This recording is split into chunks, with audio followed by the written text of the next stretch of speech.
I don't think you're ready for the takedown. A podcaster without feelings doesn't deserve to... Fuck. It's too many syllables. Is this how songwriting goes? You just try things and then you're like, that doesn't work. Yeah, I think so. I don't know, it sounds like it's different every time for every artist, but yeah, you do have like a loose melody and then you just find the words that fit into it. Right. Or how about a demon podcast? Ha ha ha ha ha ha ha ha ha. That's a pretty good impression. Yeah. Unfortunately, we can't corner the market on demon podcasts. There's a certain former Fear Factor host who's got that down. There's what? A former Fear Factor host? That has a podcast about demons? Well, no. My implication is Joe Rogan's a demon. Joe Rogan used to host Fear Factor? That was like, what do you got to start with? That, then he pivoted to UFC, and now he's just a Nazi podcaster. I only knew about the UFC stuff. I did not know about Fear Factor. Yeah. Or that I knew he was a stand-up. Mm-hmm. The heaviest finger quotes I've ever seen. Well, what's funny is I didn't know that for the longest time, and then when I went through my first big watch-through of Office with my Mrs. Big, Steve Carell, there's a bit where someone shits in Michael's office, and it's really obviously it smells horrific, and he's like trying to gut it out because they removed it, but it still smells bad. So he's trying to gut it out, and he mentions like, I've always been a big Fear Factor fan. Shout out to big Joe Rogan guy, and then he just taps out, and I'm like, okay. Oh, that's the guy who hosted that show. I don't know. I thought it was that other one. I thought it was somebody else. Maybe there was another host at some point, but Joe, he was at least a producer. Maybe he didn't host it, but he was like a big pusher of it. I'm sure they'd cycled through. Got it. Because that show was on for a long time. Is that a recession indicator that it's back? Yes, without question. I just don't know what value, or like what... I know there's always schadenfreude with, like, reality TV. Like, Survivor's still a thing. We do all this shit with, like, Honey Boo Boo to, like, look at other people. I just don't know what, like, schadenfreude like that gets people in a world where you can just go on YouTube and watch war crimes be committed live. It does nothing, and they're going to figure that out because they're bringing it back for nostalgia value at this point, not even for the schadenfreude. Like, Fear Factor made sense in a Y2K market, where there were strikes and everything was reality TV, and it came across as more of a reality show than a competition show. People were just more primed for that, but now we have a game show market that's completely flooded with these new game shows all the time that have celebrities and regular people and everything, and there's just too many of them. That, this doesn't have a spot anymore. This isn't interesting, and people are going to tune in because they're, kind of interested because they're nostalgic, and they used to love the old Fear Factor. Because they're oh, yeah, I watched this when I was a kid. But this doesn't have any staying power. This doesn't, Right. Yeah, you're completely right. Yeah. We used to watch Fear Factor a lot when I was a kid. Oh, no, that freaked... Even the trailers, I'm like, no, thank you. Because, I'm not, a gross-out guy. I don't do that shit. Mm-hmm.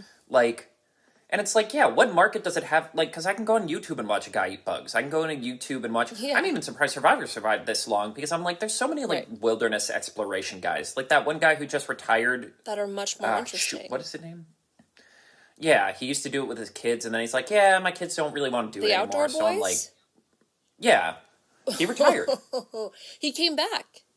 Danny and I... Oh, yeah, for someone else's YouTube. No, he's been uploading to his own channel again. What? Yeah, Danny and I are obsessed with the Outdoor Boys.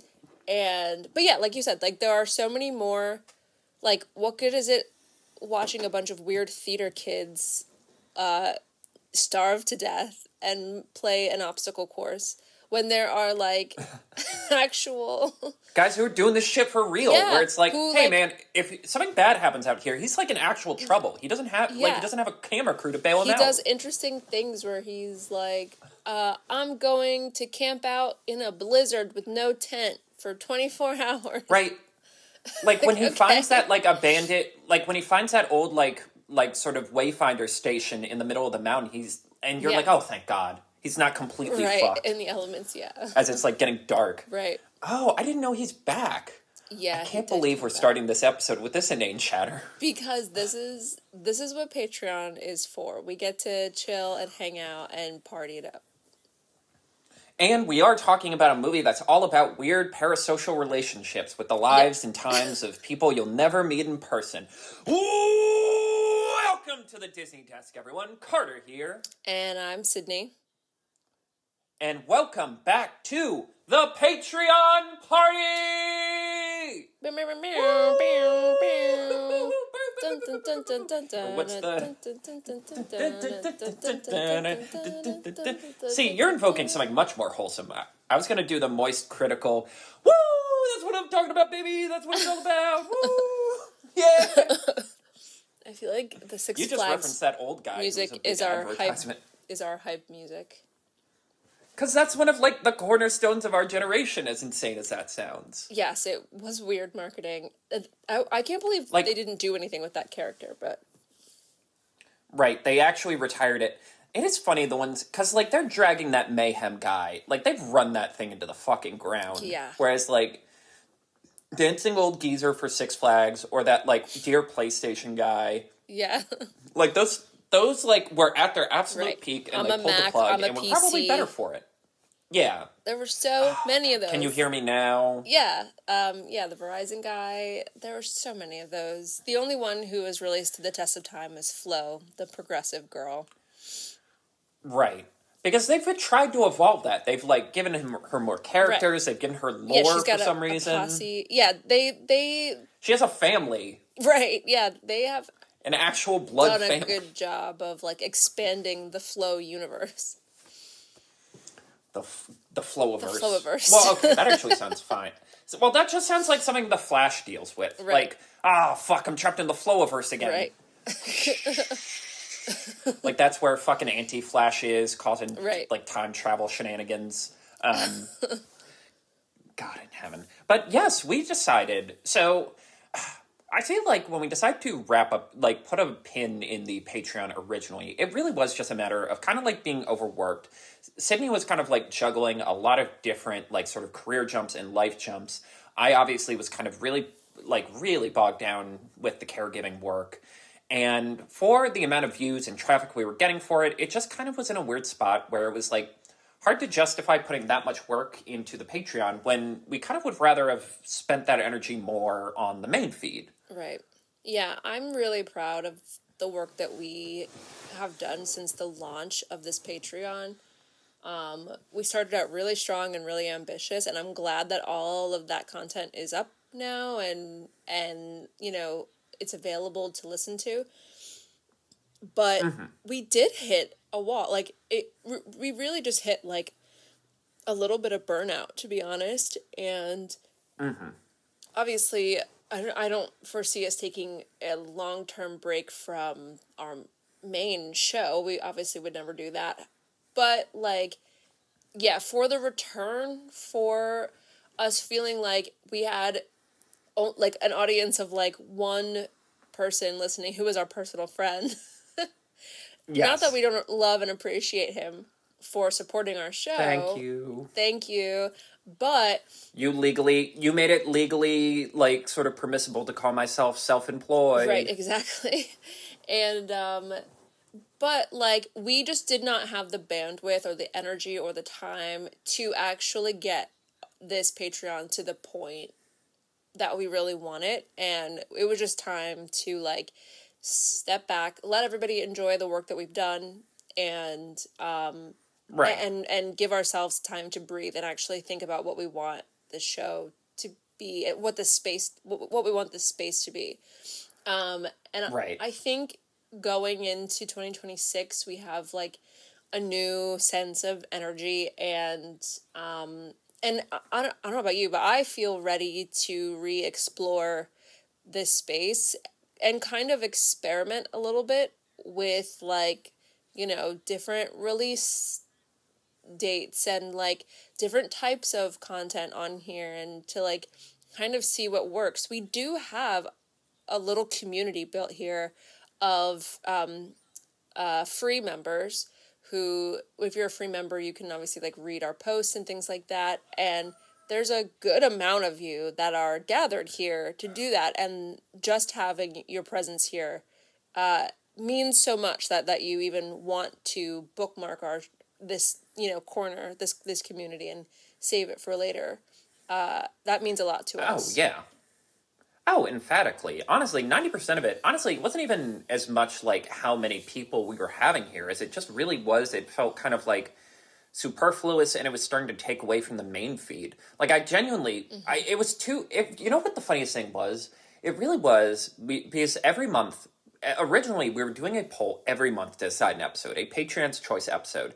And at some point, I started to question, I'm like, well, the fourth spot should be like our biggest thing. It should be our like most important like release for whatever our theme is. So why are we leaving that up to choice? Shouldn't that one be like locked in stone?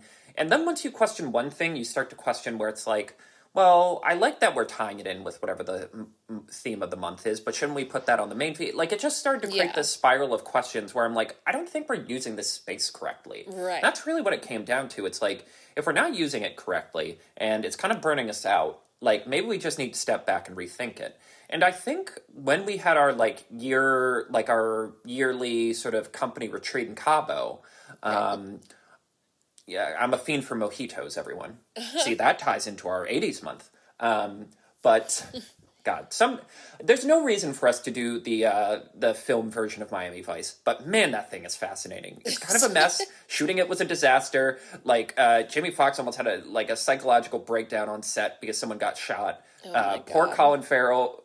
Colin Firth, I'm always getting them mixed up. Poor Colin, like, literally walked straight into rehab after it. Like, people gas him up for that movie, and he's straight up like, man, I really appreciate you like it, but to be perfectly honest with you, I like it because he's Irish.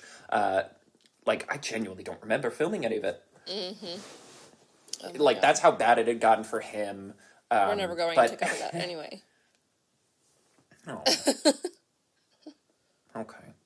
Anyway, but, like, it really did, like, as we were discussing everything, coming up with ideas, it kind of spawned out of this episode, where it really dawned on us, the way we've structured the show is a lot less topical than I think we originally envisioned it.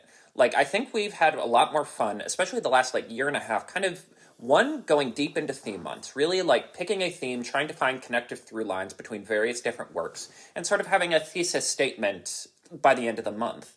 Or more like retrospective stuff. I feel like we've had a lot more fun doing more like less topical stuff, less chasing the moment, and more like, here's an interesting point in history we kind of want to talk about sort of stuff. I mean, the fact that we started Disney through the decades, I think, is emblematic of that. Yeah. I think we've learned that, like, we just feel a little aimless without sort of the anchor of some kind of theme to follow. We just work best, within the confines of, like, a specific goal or theme, as opposed to just, like, let's just, like, put anything in a rotation. That doesn't really inspire us, and to be honest, I think it affects the quality of our conversations anyway. Of that, like, our talks end up better when we can, like, connect everything to, like, a singular, like, thesis. If anything, it's made me a lot less stressed out for each individual recording, because if I'm like, fuck, I forgot to bring that up, I can just be like, I'll just carry it over to the next episode. Right, it'll make sense apply. there, too. Yeah. But that did raise an interesting question of, like, a lot of interesting films, a lot of interesting topics, a lot of interesting shows that on paper we should be covering. On paper is, like, kind of important as an animation podcast to cover. We just kind of, like, missed the boat on. And having a space where we can kind of talk more about, like, modern releases or interesting stuff that doesn't really fit into the regular flow of the show seemed like a good opportunity. Like, obviously, we'll still cover modern stuff when it really warrants it. I've already set a hard line of, like, every theatrical Disney animated release will be covered on the main feed. Like, I feel like that's just, par for the course. But certain releases that, like, feel like they're relevant to our show, but for some reason we just weren't really able to cover in a timely manner or just didn't fit into the schedule. Right. I think that's kind of what we're aiming for. That's kind of more what we're aspiring to for this round of the Patreon. Yeah, for now, that makes the most sense for us. There's still more topical things that we do want to watch and talk about on the show. Especially today's topic. We're Yes. recording this a few days after the Golden Globes this year, where the movie that we're going to talk about today won two awards, and Yes. this has kind of been a huge phenomenon. Not gonna lie, this is probably the number one Halloween costume for 2025. Yes. And which is, I mean, the highest honor a movie can get. Yes. A for the whole family animated film having the costume of the year is basically like a knighting. Exactly. Like true like you are of a special breed. Right, exactly, yes. So, yeah, do you want to tell everybody what we're talking about today? Yes, we are covering 2025's K-pop Demon Hunters, the latest from Sony Pictures Animation, Golden Globe winner for Best Animated Film and Best Original Song, and kind of like if you're going to write the story of 2025, if you're going to write the story of filmmaking in 2025, it kind of becomes impossible not to include it. I think it's so challenging it's so challenging talking about like the impact and importance of this film in terms of like the greater cinematic scene because one just like one of the freshest like one of those handful of like super organic moments of like something going super viral, something like blowing up in a way that felt like I feel like that cinema's really been hungry for lately. And fortunately 2025 I'd argue was a really good year for that. I feel Right. like where like a lot of the big releases, a lot of like very hyped releases did kind of create like and I don't mean viral, like flash in the pan social media, but like creating a sense of community and discussion. Like I'd argue, again, it's like we've been itching for Barbenheimers, and there's Barbenheimers everywhere. It's just individual films when they release. Right. Like again, Sinners, Superman coming out, this, even like one battle after another. I felt like had weapons. Yeah. Like, but then also like I do think this movie is also like kind of huge on the musical scene. Like Really? I think the best way you can sum up the importance of, well, obviously the soundtrack has been very hot. Obviously it's winning awards. But, like, what better estimation of how huge this film was than one of its tracks has outperformed Taylor Swift's new album, her first album since she got engaged, her first album since, what, like pre-Eras Tour? And consistently, Golden has been slipping past all of the titles of, what is it? Life of a Showgirl? I almost said Death of a Showgirl. But that album, people don't like that album. Like, it's Well, her but worst. see, I want to. But that's also the point. It kind of saved pop music for this year. Because last year was a great year for pop music. We had Sabrina really coming onto the scene. We had Brat. It was Brat Summer, baby. Like, we had all of these great tracks. This year was a fucking sewage, like, fucking wasteland for pop music. Like, Right. Sabrina only released a couple tracks. Like, none of the big pop girls really stepped up. Taylor Swift's album is probably, it's an exaggeration to say her worst, but certainly not her best. Right. Like, what's the best pop song? Ordinary? That poop? What song is that even? On So that you got me kissing the ground, doing Is that considered pop? There's no way. More or less, it's popular music. Benson Boone. Like, there's not a lot of options this Right. year. So, like, Golden kind of, like, everyone's like, what's the song of the summer? And I'm like, the entirety of the K-pop Demon Hunters soundtrack, basically. Right. Oh, jeez. Well, okay. Here's my first question for you. Let's get some order and organization into this episode, shall we? Okay. When did you hear about this first? Like, what was your first image, impression, whatever, of K-pop Demon Hunters? Okay, so I can't exactly remember. I just know that, like, I remember it must have been in, like, 2024, like, late 2024, seeing not a trailer for it, because I don't think I consumed any type of media about this at all. Like, I didn't really get to see, like, a complete trailer of it. You may have sent it to me, and I just never got around to watching it, but, like, I had first heard the title, it feels like a long time ago that I first heard the title Yes. K-pop Demon Hunters and that it was going to be on Netflix. Already that sounds like a winning formula to me. Personally, I sort of understood what the assignment was going to be. I didn't even realize that this was going to be Sony or and certainly didn't know anything about what that meant, what a K-pop demon hunter is, but what else? Well, it's kind of Abraham Lincoln Vampire Hunter in terms of time. Like, Yeah. I love that. Again, it's another film that feels like it was made by. We talked about how Weapons feels very much like a millennial movie. This also feels like it, where it's like, our generation had Pride and Prejudice and zombies. Abraham Lincoln, Vampire Hunter. Right. Epic bacon. Like, right, exactly, yeah. the title. And I'm like, but I can't think of a better title for it. It kind of sums up the whole thing pretty concisely, frankly. Yeah, so I think for me that was it. Like I was like, okay, great, let's see what happens. And the next thing I know, it had come out and everyone was talking about it everywhere. Like people, like it was on the news and like again at Halloween, like every kid wanted to do K-pop Demon Hunter and like again, still hadn't really gotten around to seeing it until now. Right. Don't know why. I just like there is something, at least for me, maybe it's because of how old I am or like I don't know. But like I actually am starting to feel a little bit of friction in having to watch like straight to streaming releases.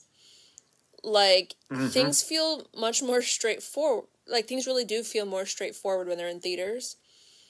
It feels like it's like a little more natural to like carve out time to go to the movie theaters. Like it feels more intentional than it does for me to be like, oh, okay, yeah, like again, maybe it's that feeling of choice that streaming gives us of like, oh well, I'll get around to that eventually. It's not going anywhere. It's not gonna leave Netflix. Right. So Like, I have a lot of. whenever. Well, that's. Yeah. Right. That's a big part of it for me. And, like, I might save a lot of my thoughts about the Netflix of it for the end because it is, like, a part of its legacy in my head. But, like, yeah, it is the flattening of everything on Netflix. I do think it's very telling that Rian Johnson had another Knives Out movie. Like, a lot of kind of big releases have come out in streaming recently. And, like, the fact that you would describe this one as breaking... Again, you're talking about, like, it's on the news. It's, like... Yeah. It's like public, like, it's broken containment effectively. And I think it's so hard for anything on streaming to do that anymore. Because, like, for every Stranger Things, for every K-pop Demon Hunters, there's like 7,000 other things that are just, even if they're great, even if they're spectacular, just another thing on a streaming platform. Exactly. Just one of 10 jillion things you can watch at any given time. Right. And, like, yeah... You're absolutely right, because, like, I talk about it where I'm like, oh, I'm waiting to watch this. I gotta be in the right mood. I gotta be in the right mindset. Yeah. It's like, you know what gets you there real fast? Drinking a quad shot of espresso and driving to the theater. Right. Timing it just perfectly so you skip most of the previews and actually get to watch the movie. Incidentally, did I tell you I missed, like, the first 5 minutes of Wicked? You did, yeah. Okay. Yeah, so apparently my theater kind of cuts the trailer short when it's been in theaters for a while. They're kind of like, get a move on, we gotta keep these theaters. You can't spare the spot for that long when you're only gonna get like 5 tickets. So I come in and already, Elphaba's girl bossed her way through the yellow brick road. Nice. And we're already on like Glinda being like, I am so happy. JK, no, I'm not. Everything's bad. We're in a fascist dystopia. But anyway, yeah, I remember, I really distinctly remember first hearing about this, because I just remember it was like, it was a period where Sony, during COVID, where Sony was just announcing a bunch of their, like, upcoming releases. I believe they kind of announced, like, a chunk of them, like, back to back to back to back. And it was, like, all under the pretext of, like, this is our roadmap for our studio post-Spider-Verse. The idea is, like, Spider-Verse comes out, and, like, we've talked about, like, not just cultural impact, but, like, studio impact that had in terms of, like, it kind of turned Sony Pictures Animations from, like, a podunk sort of, like, does anyone want that? Why did we make this? Right. studio to like a serious player in the game. Like, you know, the technology they used on Spider-Verse created a roadmap to make as many, make a lot of releases. Right. Um, and this is one of the ones I remember they announced because I distinctly remember all they did was dropped a piece of concept art. It was like the three on stage with their weapons. They looked different, obviously, because it was still in developmental stage. And like the Hun Moon was in the sky, but it had eyes. So I'm like, it's really an evocative picture. You immediately get it. You're like, Right. oh, that's cool. And then shortly after, it was announced that basically all of the Sony releases that weren't Spider-Man were going to go to streaming. So Mitchell's versus the Machines, that was supposed to be the follow-up to Spider-Verse, goes straight to streaming. I might do that one for my birthday, because it really is one of my favorite movies. Wow. Wish Dragon, which was like a charming... Again, it's like an Aladdin riff, but with like a Chinese dragon. Really fun.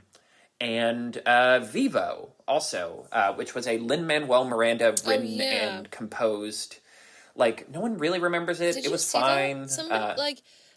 One of my aunt who loves Hamilton and like Encanto and things like that keeps telling me that I need to see that. It's good. Like, it's good. It's just, again, it's flattened because it's on streaming, and it's just kind of sweet. It has a couple really good moments. The music's solid. You can definitely tell, like, in terms of, like, what's the word? Spoons or whatever the fuck we call it in this millennial age. Why am I being such a boomer this episode? I don't know. I don't even know what you mean. I don't know either anymore, man. I don't feel much anything these days. Okay. But but you can tell, like, in terms of, like, the spoons Lin had to dedicate to all the projects he spread out on, it feels like this one got maybe, like, a few less spoons compared to Encanto and Little Mermaid. But... yeah, and then it's funny, like, they didn't show or announce or do anything with this movie until, like, a month before its release, which, of course, is always the Netflix curse of, like, they don't want to market anything, they just want things to market themselves, or they want us to market them for them. Right. To the point where I genuinely assumed this thing kind of quietly got canned or is in development hell. But... no, it comes out, and then you're right. It is actually kind of crazy to watch something kind of like organically build in real time. Right. With like no favor. Because like, even again, it's like talking about Sinners, comparing it to Sinners, it's like, well, people already knew Ryan Coogler. They already knew he was working on something that wasn't Black Panther. People were like hyped for that before it came out and turned out to be very good.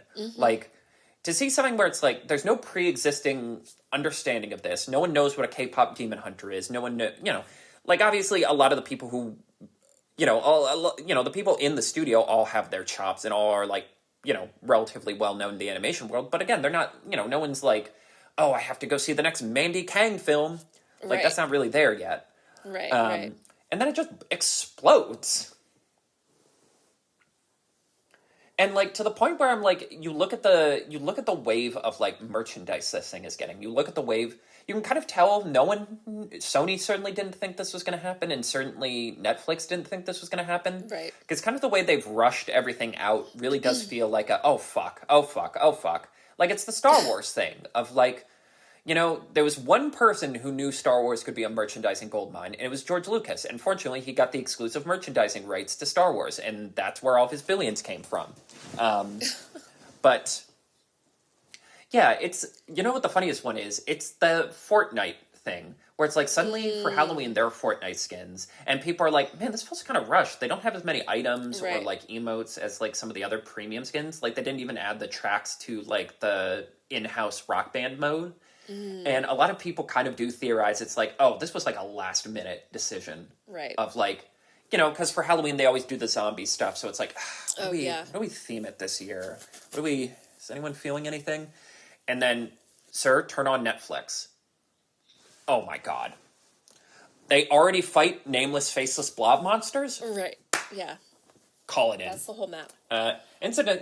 Incidentally, it was my favorite version of that mode because it added like a lot of like cool items and stuff. Oh, that's But cool. Anyway.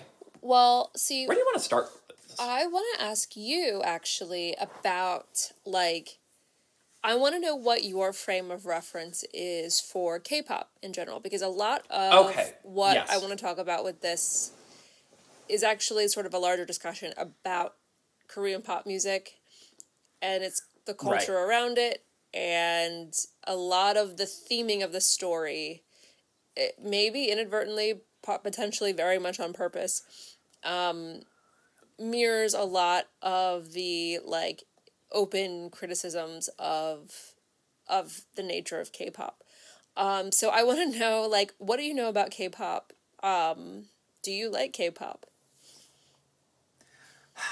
It's funny because I'm very much like I very much am like Joe and Jane Pot. Like we describe like the average American, and I feel like my relationship with K-pop truly is the average American. When like a song goes super duper viral and like again breaks containment from its like usual fandom sphere. Yeah. Like then I'm like, oh, I know all the main BTS tracks. I know Mic Drop, I know Butter, I know Permission to Dance, I know Dynamite. Like obviously I know all those ones, and I know like a couple songs from Pink, and like a handful of like the really big acts. I know like a handful of songs from them. It is funny that this film was announced in 2021, which was like right on the eve of BTS dropping Butter, which felt like the height of their popularity before they ended up having to go to the military. Mm-hmm. And the film weirdly coming out in 2025, it feels like they kind of obviously K-pop didn't go anywhere. It's huge. It's always going to be huge. Yeah. It's like again, it's one of the biggest cultural exports for one of the more notable Western nations, for lack of a better word,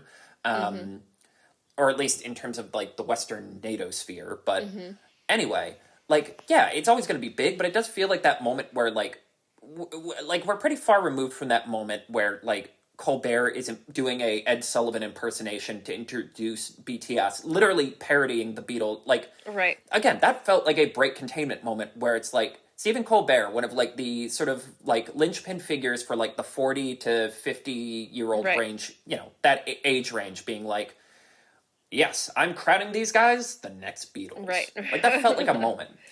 And like I probably know a little more about BTS than most, just because, and I think I've mentioned this. So sort of my old mentor, sort of co-director for a lot of projects, she got super duper into BTS during the pandemic. And because she is not the most techie person, she would have me walk her through a lot of like how to sign up for their fan club, how to, secure tickets for this sort of raffle, secure tickets for that sort of raffle. Culminating in attempting to help her get tickets to their one concert they did in LA. It was basically the one concert, because COVID canceled their entire sort of world tour. Mm-hmm.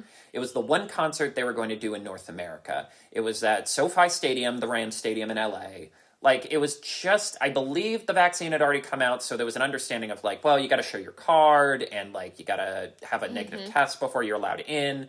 Like, it was, it's back when we gave a shit about each other, for lack of a better word. And that was genuinely about an hour and a half, the most mentally and physically taxing thing I've ever done with my life. Trying to get a fucking ticket to a BTS concert and just watching every time you click on one, it's already actually gone because someone else got it. Right, yeah. I've sworn off Ticketmaster. I've sworn off live events. Mm-hmm. I've sworn off parts of my soul that got seared off from that. Right. Yeah, I mean, I do remember you had a bit of a... kind of ruined now, but yeah. I mean, again, it's a sign of our apathetic political times that like taking on Ticketmaster is such a layup. Truly, like you would be. Who cares if they lobby against you, because you would win billions of votes for it, right? And no one wants to do it, right? So just no one has the fight. But if I remember correctly, you did have a K-pop phase at one point, or at least like you introduced me to a couple K-pop acts. I don't know if phase is the right word. It's not, because I'm still very much a K-pop fan. You're just a fan. I'm a Phase K-pop suggests fan. Limit, yeah. And suggests a window. I get to say that I was, like, one of the first K-pop fans. Like, okay, no. That's... come on, man. Heavy asterisk, because K-pop is one of those things that, like, all the Asian kids at school already know about this. And, like... if you go to a predominantly white school like us, no one knows it. Like, no one has heard of these groups. No one's heard of these songs, except for, like, the one or two Asian kids that you know growing up, right? Like, that's it was, like, the one or two Asian kids and me, who somehow, I don't know, I don't even really remember how, no, I kind of do remember. I think it had to do with, like, one of the YouTubers that I used to love back in, like, the early 2000s, who did like comedy sketches and stuff, was really into like K-pop, a lot of like anime, Japanese, just like Japanese like kawaii, and even like Harajuku and stuff like that. Like, they were just into a lot of that stuff and would play a lot of K-pop music and like do the choreography and things like that. I believe that person was, it was a YouTuber named Miles J. I don't know if you've ever heard that name before, but they had like a lot of popularity back in like 2007, 8, 9, something like that. And I'm pretty sure they're the ones who introduced like or the first place I like heard K-pop, and then obviously like went off to go find whatever song on my own, and then promptly fell into a deep, deep, deep rabbit hole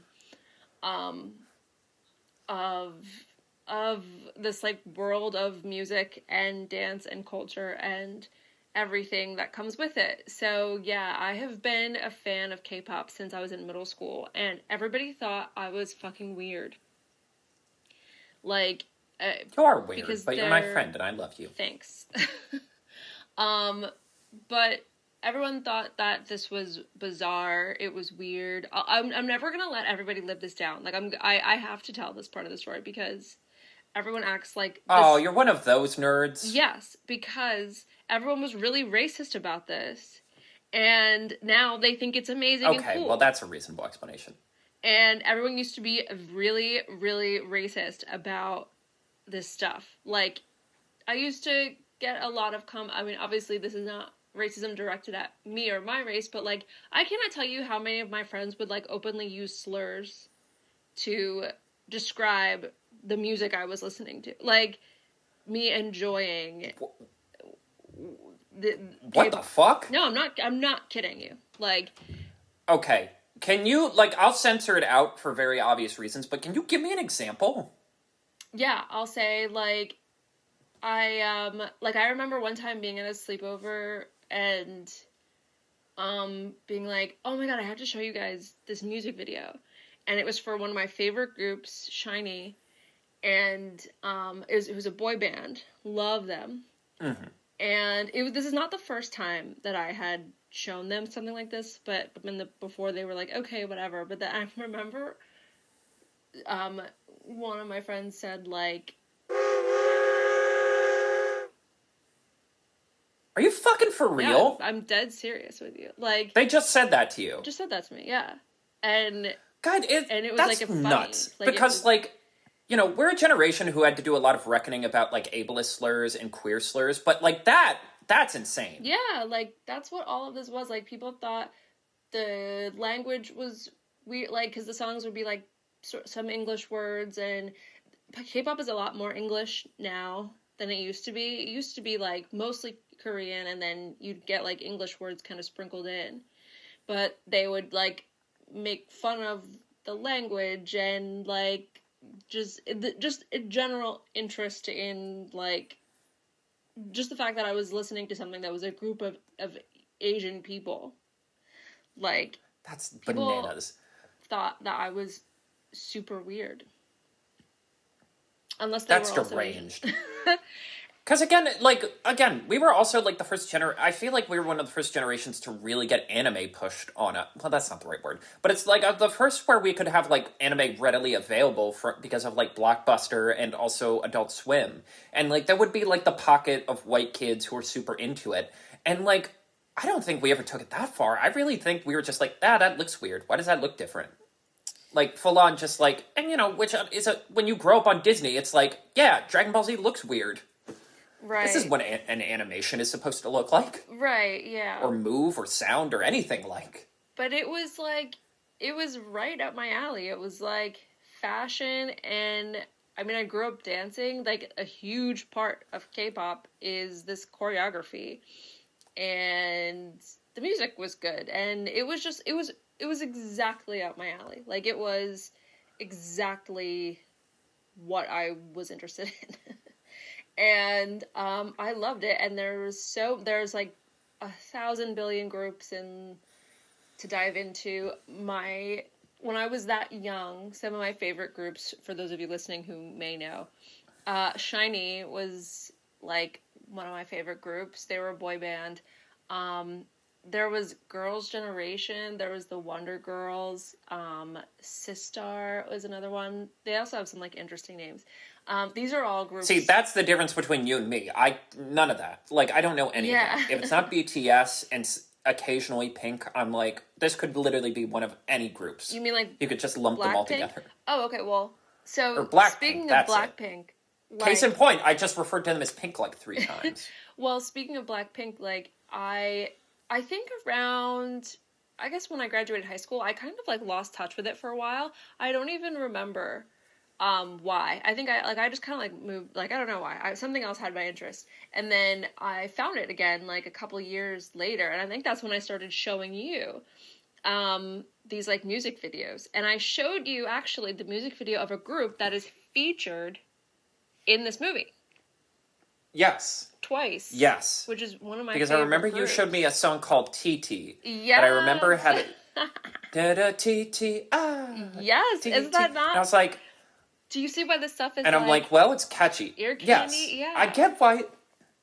Because it's catchy, but also, like, again, the production design of it. Mm-hmm. Like, I feel like music videos in America were, like, a lost art for a little bit, for, like, pop artists. Yeah, for sure. Like, I genuinely, like, I'm trying to think of, like, the good music videos of our generation. Like, because we were out of Michael's, like, dominance. Yeah. Like, you know, like, when we were growing up, Michael Jackson, I hate to say it, was, well, it was more of, like, a bit. Like, he was more of a punchline because of, like, the eccentricities and the accusations and, like, everything about him. Yeah. Yeah, like Madonna was kind of coming and going with the wind. Like, you know, we had so much butt rock, and their music videos are just like orange hue, blue hue, yeah. Like, we had a big music video thing in the early 2000s, but the reality is that, like, once those music video channels and shows started going away,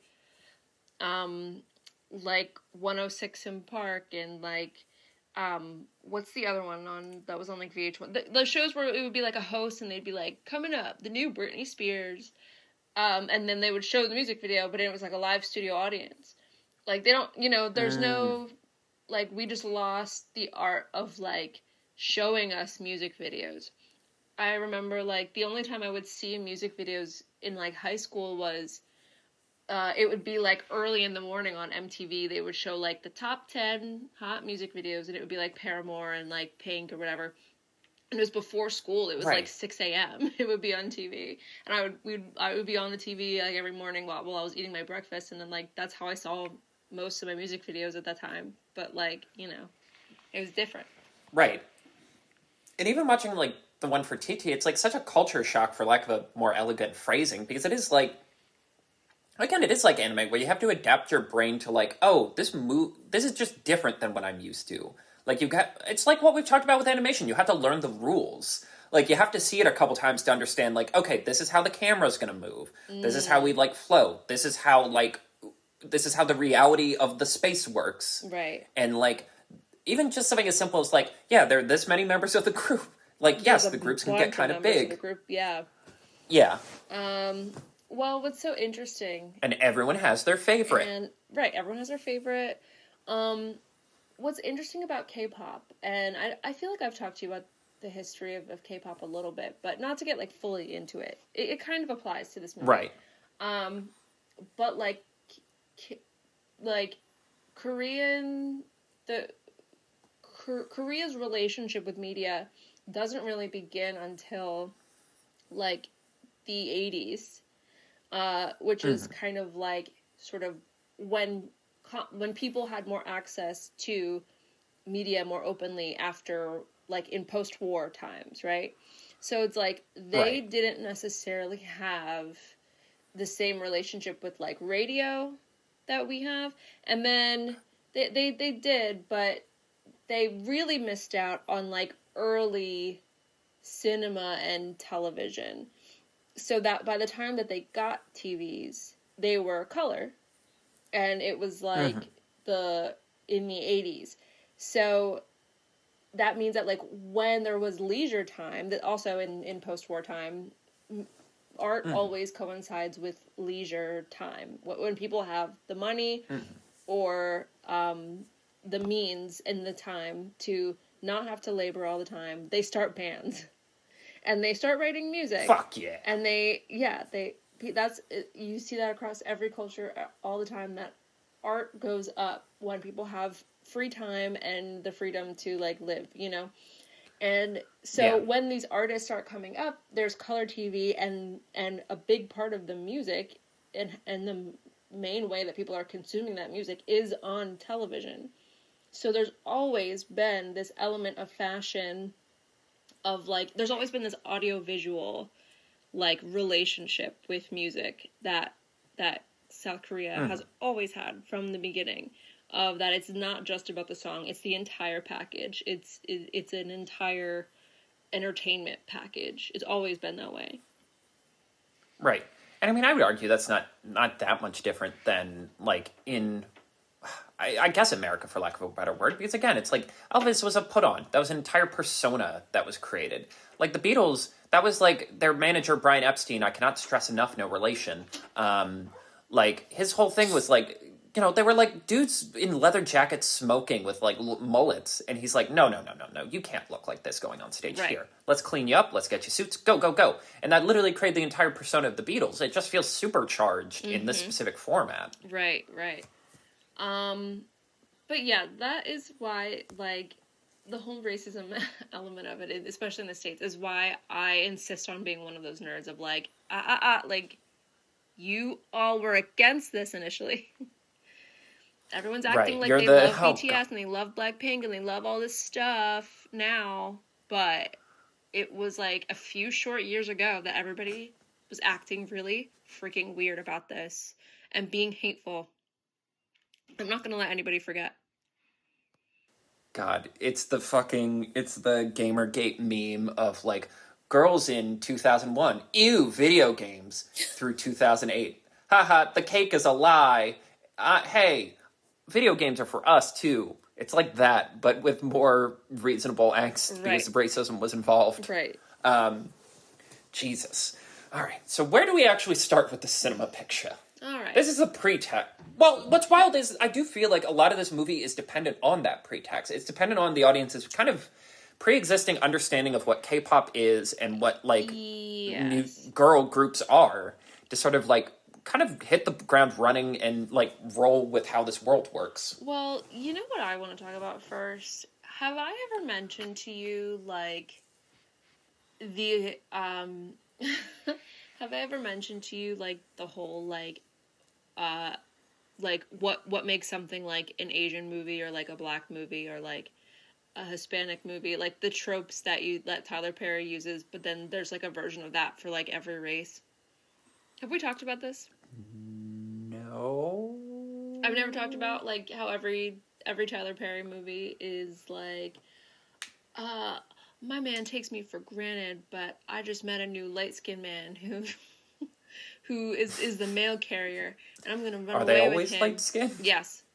And that's the biggest... Oh, okay. And that is the biggest criticism of Tyler Perry, is that he always makes the villains dark skin, and he makes, like, the whatever protagonist lady, like, fall in love with a light-skinned man. We don't know why, but he does it in, like, almost every movie he has this. Just reminding myself what Tyler Perry looks like. Yeah. And, well, anyway, there's, like... There's versions of that for, like, I feel like the Hispanic version of that is, like, oh, I live with my entire family and life is hard because there's so many of us. I don't know why that's a trope, but it is. And my family doesn't accept that I have a white boyfriend now. And then... and then the Asian version of that is, like, you're cursed. Your ancestors put a bad curse on you, and it's never just normal. Like, why don't we ever get any Asian stories that's like, oh, like, yeah, you have some trouble in the workplace, and, like, it's just about you, like, living a normal life. No, there's always some, like, ancestral curse. I'm sick of this shit. Well, we're painting with a broad brush here, but obviously, like, they've explicitly cited K-dramas as, like, you know, effectively the equivalent of Korean soap operas as, like, a big influence. So I have to imagine that some of the tropes that carry over are, like, you gotta play the hits. It just doesn't make, like, who's this for? Like, the Asian people in media that I've heard talk about this, like Michelle Yeoh, for instance, of like, you Mm-hmm. know, she's having a wonderful career, but like even she has talked a little Yeah. bit about the fatigue of like of martial arts being involved and the dragon lady stuff and like Mm-hmm. is that something like I just can't help but feel like the mystical magical dragon stuff is for not for them. Right.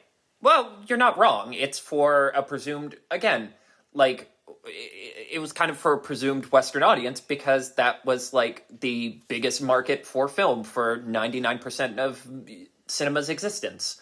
Um, God, it is interesting that her one role that doesn't involve martial arts in recent memory was, well, I mean, I guess Crazy Rich Asians, obviously, but also Wicked, and she cannot sing. Wow, yeah.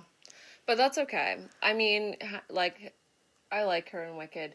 Well, it was totally worth it for the Flip Madame it Marvel around. flip around Wicked. It's really the too fucking, good. it's really the smiling friends meme of like, you passed. Really? So everything's up to code? Absolutely not. This is the worst building I've ever seen. But that one thing was really fucking funny. So can we be friends? Right. It's like the, God, no, you can't sing. This was supposed to be a drag diva role. I don't know what they were thinking. But that flip it around shit's really works. funny. You know, when this movie opens with like just immediately, they're like hundreds of years ago, there were these mystical demon fighters, and now every generation after that has to do the same thing. I'm like, come on, like this is the playbook. This is all of the it checks all the boxes out of the gate. Like in the first, like like from the introduction, it's doing everything at once. We're doing martial arts. We have ancient curses and critters that need to be like fought off or whatever. Well, they don't introduce the critters until halfway through, which is kind of wild when you think about it. But, well, see, I agree with you, but at the same time, when you commit to making a film called K-pop Demon Hunters, you kind of are locked into playing the tropes. There's not really a version of this you can do that doesn't sort of play on, like, stereotypes. You know what I thought it was going to be? I thought it was going to be like Buffy. Really? Yeah, like I thought it was gonna like. I mean, there's Buffy in here. There's Buffy. I mean, I guess it's less Monster of the Week. We're at, like, the end of... Right. This is, like, Endgame Buffy, as opposed to, like, ah, shit, here's the bad guy for this week. This specific demon and his specific plan, and we'll kill him, and then you can assume there's a lot of other fun adventures on the horizon. Right. I guess it's just, like, Asian media will always have this sense of, like, legacy. Like, that's... At least all of the stories that we hear is all about things being passed down from generation to generation to generation. Like, it's even these curses. And so it's like that's the part that I kind of like find myself rolling my eyes at, of like, it can't be Buffy because it's not just like some cool girls that took it upon themselves to fight demons. It's like, yeah, but it's Buffy placed is upon them. But Buffy's a... Yeah, but, like, that's kind of the point of Buffy. She's, like, a part of, like, a great chain of...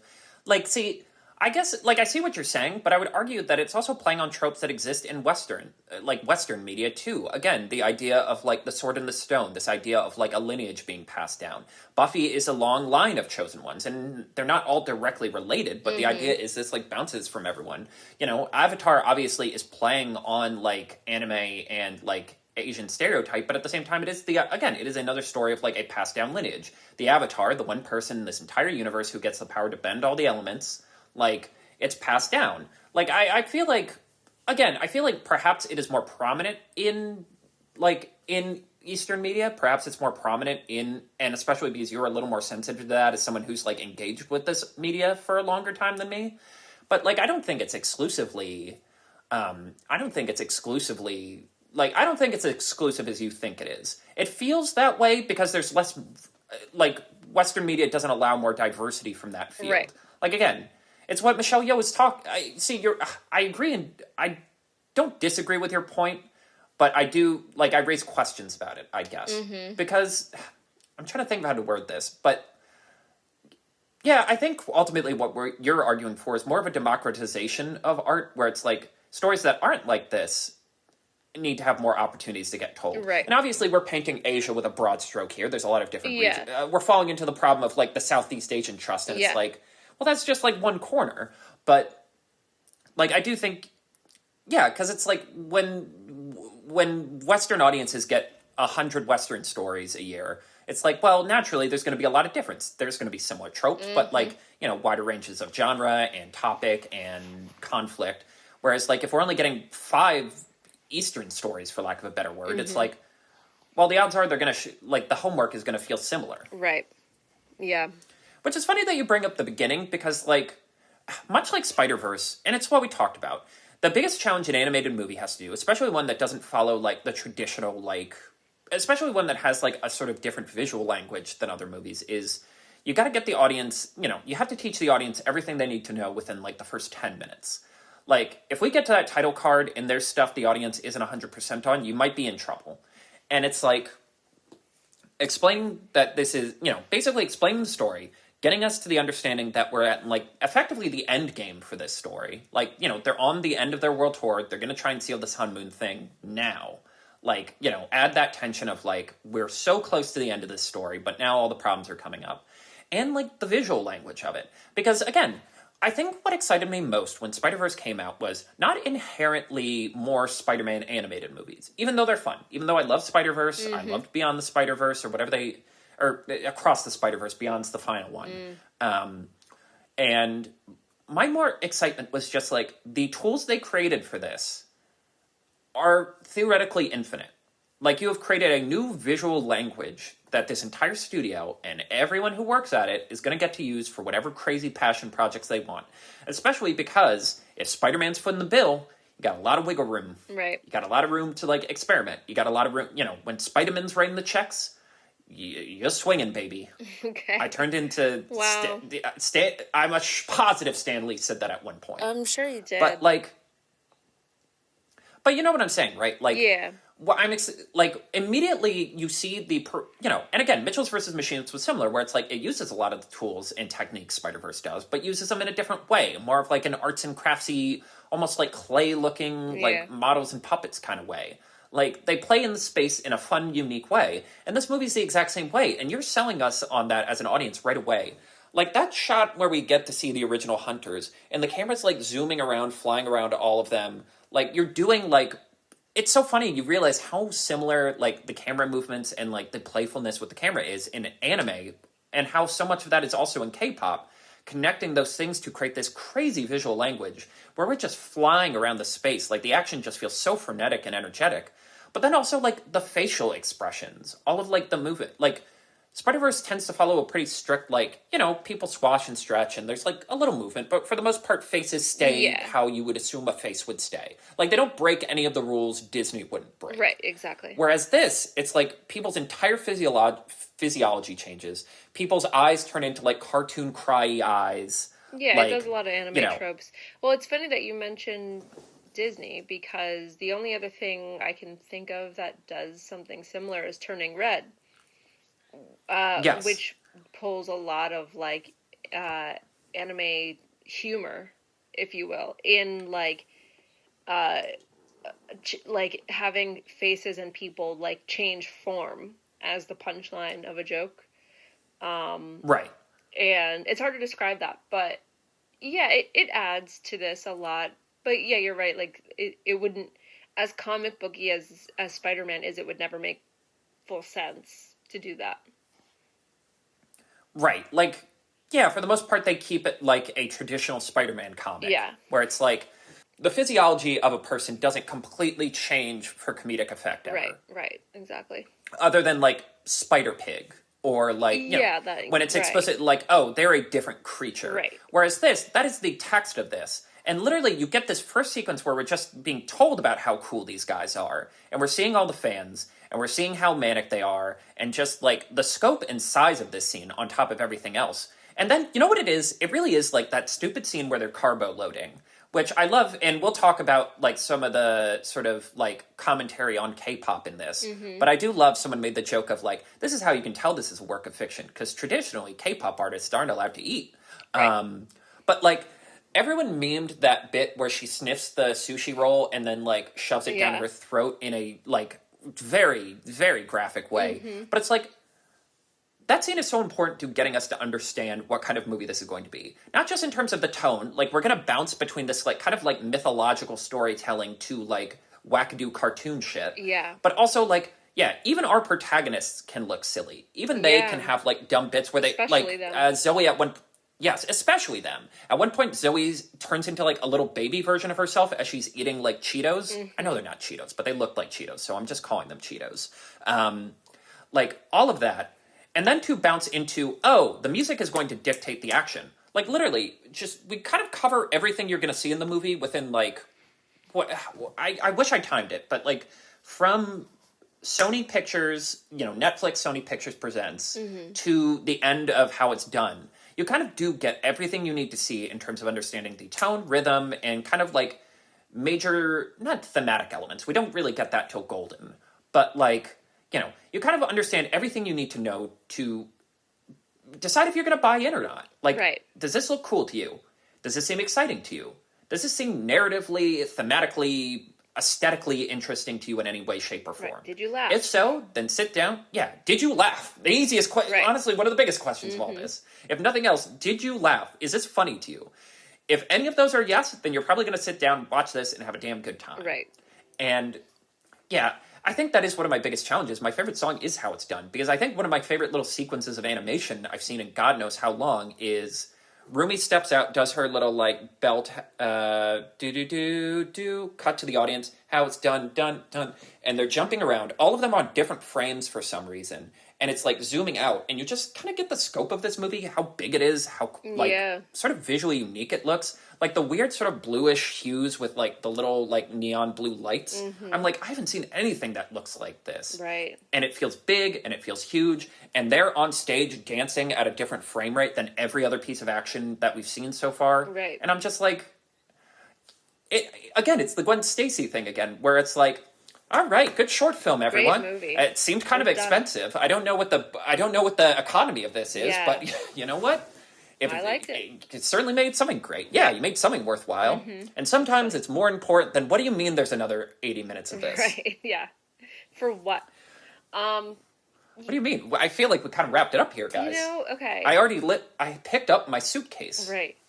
I feel conflicted about the first act of this movie and potentially a lot more than that. But because I do think that this introductory scene we get on the airplane is a perfect introduction. Like it is a perfect proof of concept, if you will, to buy in and to understand like what's going on here. And I wouldn't take that away. However, I always have an issue with a movie that has too many flashbacks as a vehicle of like what's the word I'm looking for? What's the word? To get us up to speed. Yeah, there's a word for it. It's not like proposite, like what's the word I'm looking for? To sort of fill in the gaps of the narrative. Like what's important and what matters, what information. Well, see, that's what I mean. What's interesting about this is it feels like the final season of a Korean soap opera, where it's like, surely you remember all this stuff that happened. I'm like, no, I don't. And there's so many. I'm gonna be honest with you. There are so many little flashbacks that, and not just that. Oh my god, flashbacks that need a narration. Like right. And to me, that is such a waste of screen time. I would much prefer a story that starts way further back. Or I would prefer to have someone just let us, even if it is a flashback, maybe a flashback is not the worst thing in the world, but like let us watch the movie. Like just show us what happens to them. Not everything needs to be this like Celine character. Really, that's like who it is, right? Like her aunt or like a former member of her mom's band. The idea is Rumi's mom is like a legacy. She's the legacy. She is the Buffy. She's literally the Buffy of like, she is the blood relative of this great lineage of demon hunters. like her mom passed, so hey buddy, it's your turn, you're the chosen one now, here's your sword, you get this, and you're the chosen one because you get the sword. Everyone else gets different weapons, but you get the weapon that traditionally signifies royalty. Yeah. Yeah, you get the Excalibur, but yours is cool in like neon color, right? So you're cooler than everyone else. You think a part of it is like a trope of the genre, right? Like, I started watching My Hero Academia, and like I've seen like there are like 3 or 4 scenes they just keep showing every season to remind us like this is what it's all about. And I do feel like using that trope is sort of like a narrative support beam. I don't want to use the word crutch, but like a support beam where it's like instead of telling and not showing, we're showing just very briskly.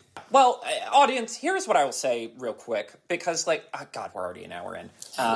Like, honestly, I feel like it was really interesting us just texting each other, because for the most part, we try to hold most of our points until we actually meet so they feel fresh. Yeah. Like, before, we would, like, talk too much about a movie before we talked about it, and then we're like, yeah, like I just said to you while I was eating lunch.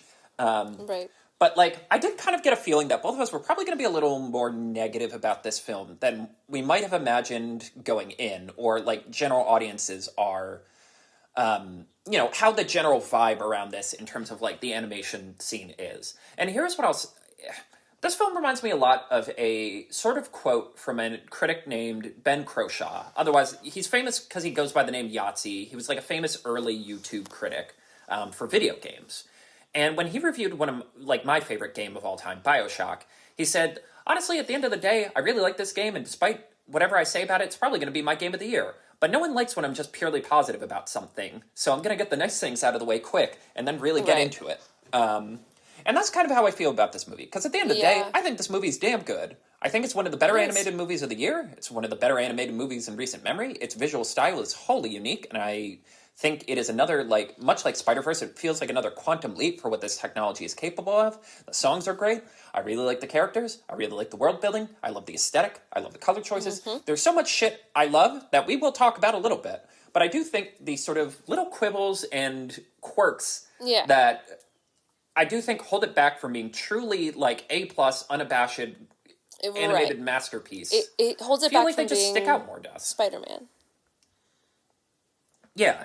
Like, the things we're gonna talk about are, like, the difference between an A-, B+, and an A++. Right. Yeah, this is, let's get the positive stuff out of the way. I enjoyed myself. I did laugh. I did get it. I did enjoy the music.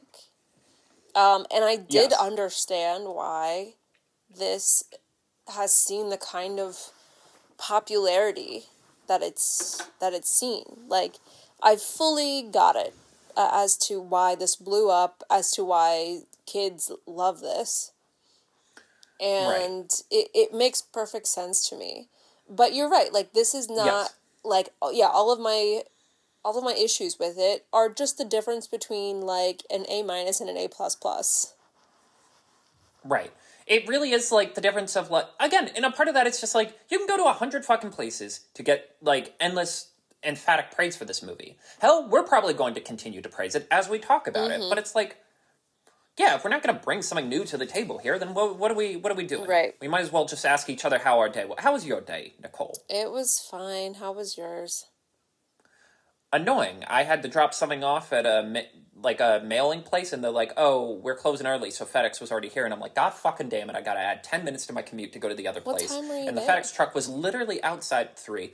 I was literally, and it was also because I'm on the clock for this recording, and then I'm like, I see the FedEx truck right near the place, and I'm like, hey, can I literally just hand this to you? And he's like, it'd be better if you drop it off there, and I'm like, and I'm walk.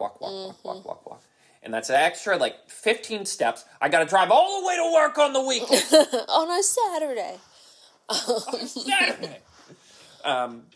But, yeah, it is interesting because it's, like, I think it's the challenge of, like, how much world building this film wants to do. And, like, a part of it is, like, again, animation is built for shorthand. Animation, like, so many great animated films, there is, like, an understanding of shorthand, of, like, this is a fairy tale, once upon a time, this thing happened, then this thing. Like, it asks you to fill in a lot of gaps. It asks you to understand that there's a lot of history that happened just off frame, where it's like, oh, well, you don't need those pages. These are the pages we're reading today. Like, kind of assuming like you know enough about like classic narrative tropes or like storytelling or whatever to understand like, yeah, there's probably going to be a lot of this that like existed beforehand. Granted, this film asks a lot more. Like, we're literally talking about from the existence of Korea as like a populated area to today, where you're like, man, we're covering a lot of ground here, Right. and a lot of backstory and a lot of complicated history. But like, that's a part of the game, Yeah. and I do think it's a challenge of like, as much as I would like us to start earlier in the timeline and kind of get a sense of. For me, it's the fact that like we have the one line that explains that Rumi is part demon, and then we never just follow up on that at all. Like, we never get an explanation of how that happened.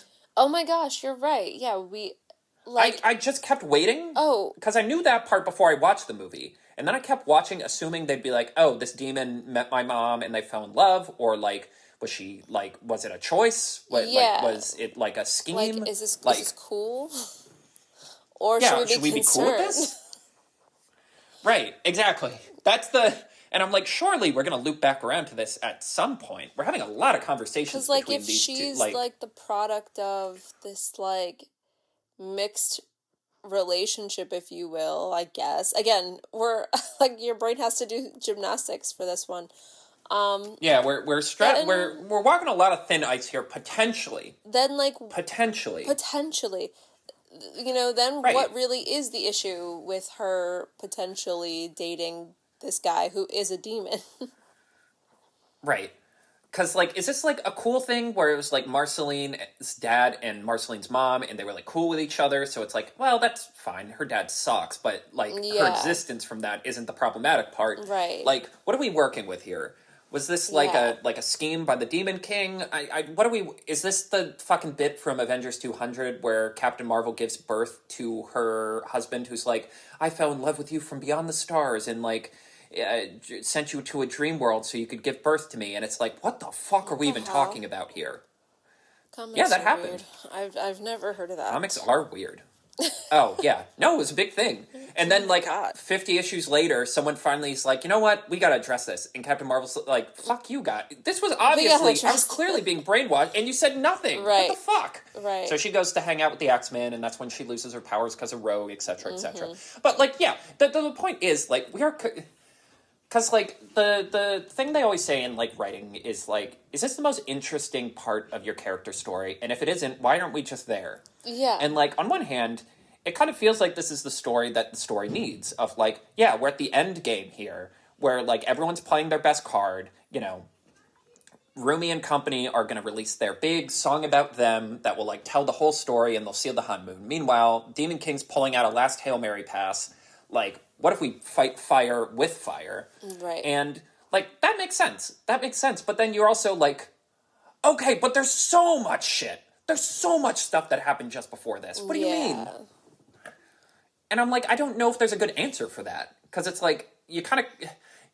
Because I don't know if a film that is like the whole life of Rumi would be as interesting or good. Right.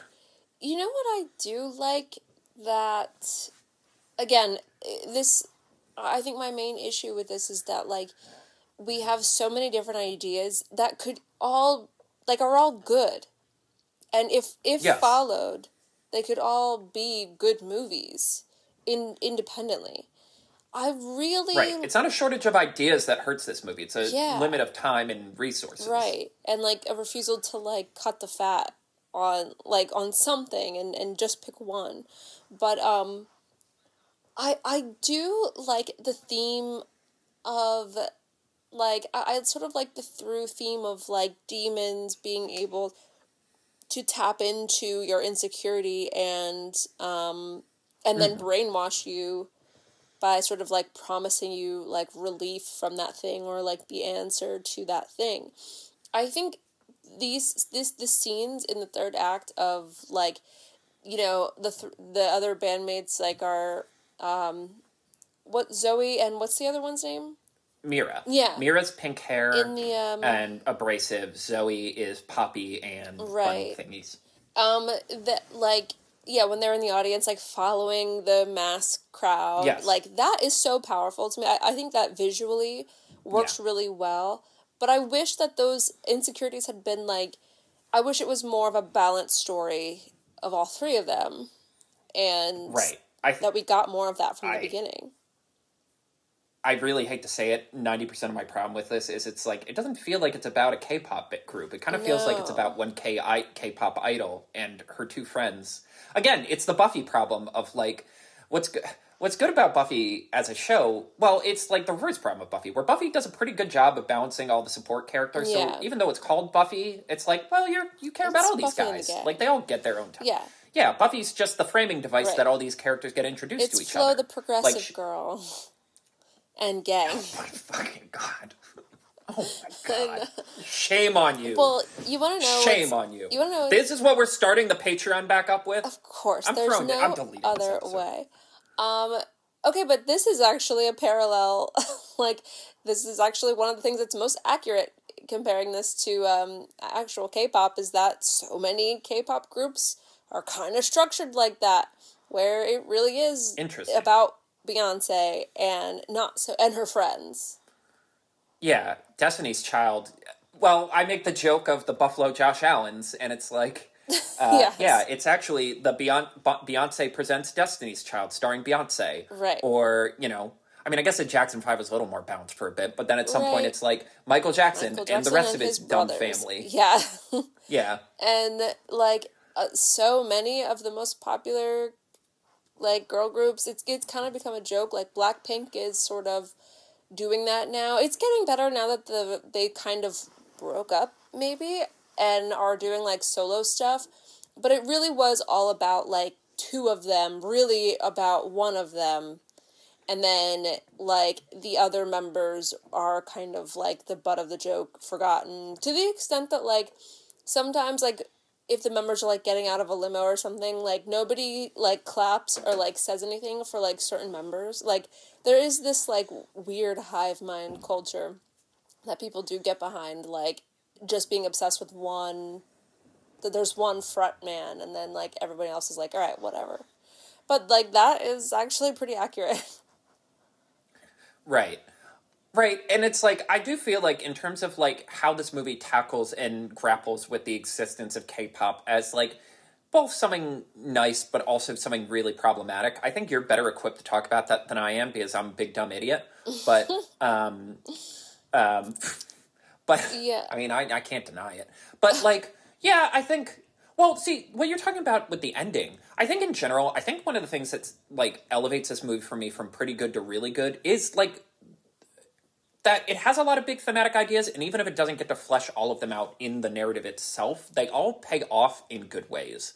Like, again, like many a film these days, I'm like, I can excuse a weak second act, which many a film has these days, if like the ideas you've planted in the first act get carried out in a satisfying way in the third act, and you do cool stuff with them. Yeah. And I do think, like, again, that is one of the things that really struck me with like how much this movie does get into like the theology of like what a demon is and like what a demon feeds on. Because yeah, you're right. I love the idea that it's like something about the idea of like everyone who ends up in the underworld just has this like Satan, basically like a Satan character in their head, like constantly reminding them of their sins, constantly eating away at them. And that's just how they prey on people. That's like his energy, discord.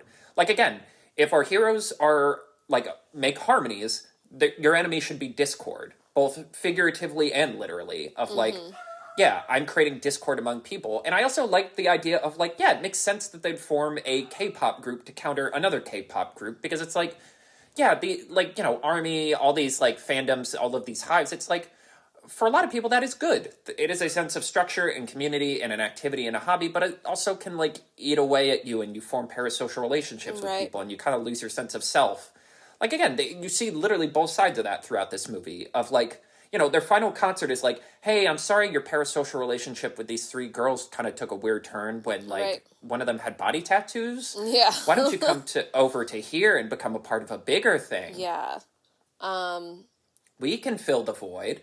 Right, yeah. They're all wearing button-ups all the way up to their necks, and don't worry about it. Right. Well, I do love, there's like a whole culture of like tweet like you're in the K-pop Demon Hunters world, and someone's like, hey, I get that we all care about Rumi and want the best for her, but like if she doesn't want to wear short sleeves, that's a decision she can make. And if there's a story behind that, she can tell it on her own time. And then the other ones are like, hey, so did the Soulja Boys really fucking die? Like they haven't posted anything in like a month. since they seemingly exploded on stage. Right. They Okay. flew for a minute. The like on the topic of the whole like what is a demon and how do people get indoctrinated into becoming demons themselves? I don't know. Where it loses me again because they've done a whatever job of weaving in this like romance element, which by the way, I think that the song that they have together is like my favorite one, actually. Really? Free? Yeah.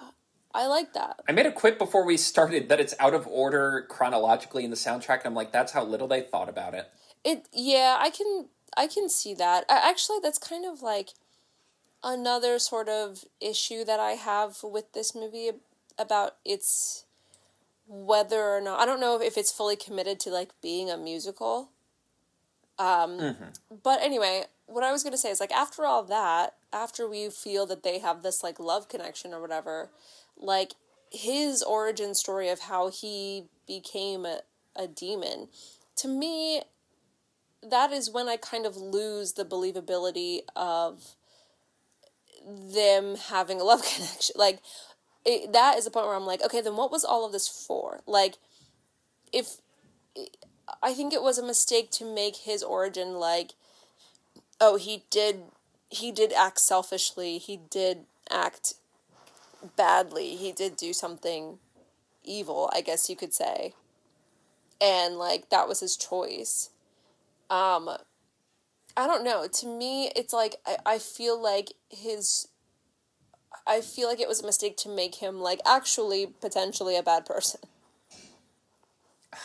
I guess, but I feel like they would be having kids like I don't know. I'm fine with it just because I like it as a mirror to Rumi, where it's like Rumi, like Rumi isn't innocent. She didn't choose this, but she has chosen to hide it, despite it being well-meaning. I think one of them actually has to be kind of like flawed in a real way for it to like work. Of like, no, you know, you can always come back to you can always come back to the light side. No matter how far down the path you go, you always have a chance to choose to be better. I'm okay with that, but presenting it as like a big reveal does get like again, it just takes up time, you know? Like we have a finite amount of time, and like while it's a cool reveal, and I like the like altered memories thing, like I do think like again, in a movie where we're like really short on time and want to get a lot in, like I do feel like that's where I'm like you got to tell her this right away. Yeah. And like her continually being like, okay, but Grima got in your head, like her trying to make excuses for it, and him like accepting, because if a part of this movie is accepting your flaws and accepting like your scars and like what's the line, the beauty of the broken glass, like, yeah, she should know right away. Honestly, it's a fucking again. I feel like we're referencing Star Wars too much lately, but like again, like Luke goes into his final confrontation with Vader, like fully knowing everything Vader's done, including cutting his fucking arm off. But like he's like, yeah, but you can still change. It's never too late to change. Right. You can always choose to be better.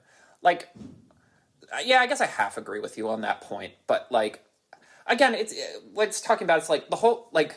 Do we want a love triangle? Do we want it to be about this group? What do we want this movie to be about? There's just so much. Yeah. And while I think for the most, it ends in the right place. All the pieces that get us there are just a little too thin to like fully be as rich as they could be. Like, and that's the problem. Like, well, it's simultaneously a problem and a savior for this movie because the fact that it all ends in a pretty narratively satisfying place recovers it for me. I see. But then I'm like, okay, but that's, the beginning and the end are just like 20-ish minutes of this movie. There's also like 70 other minutes where I'm like, wait, can we stop and talk about this part? Wait, can we hang out in this area for a little bit?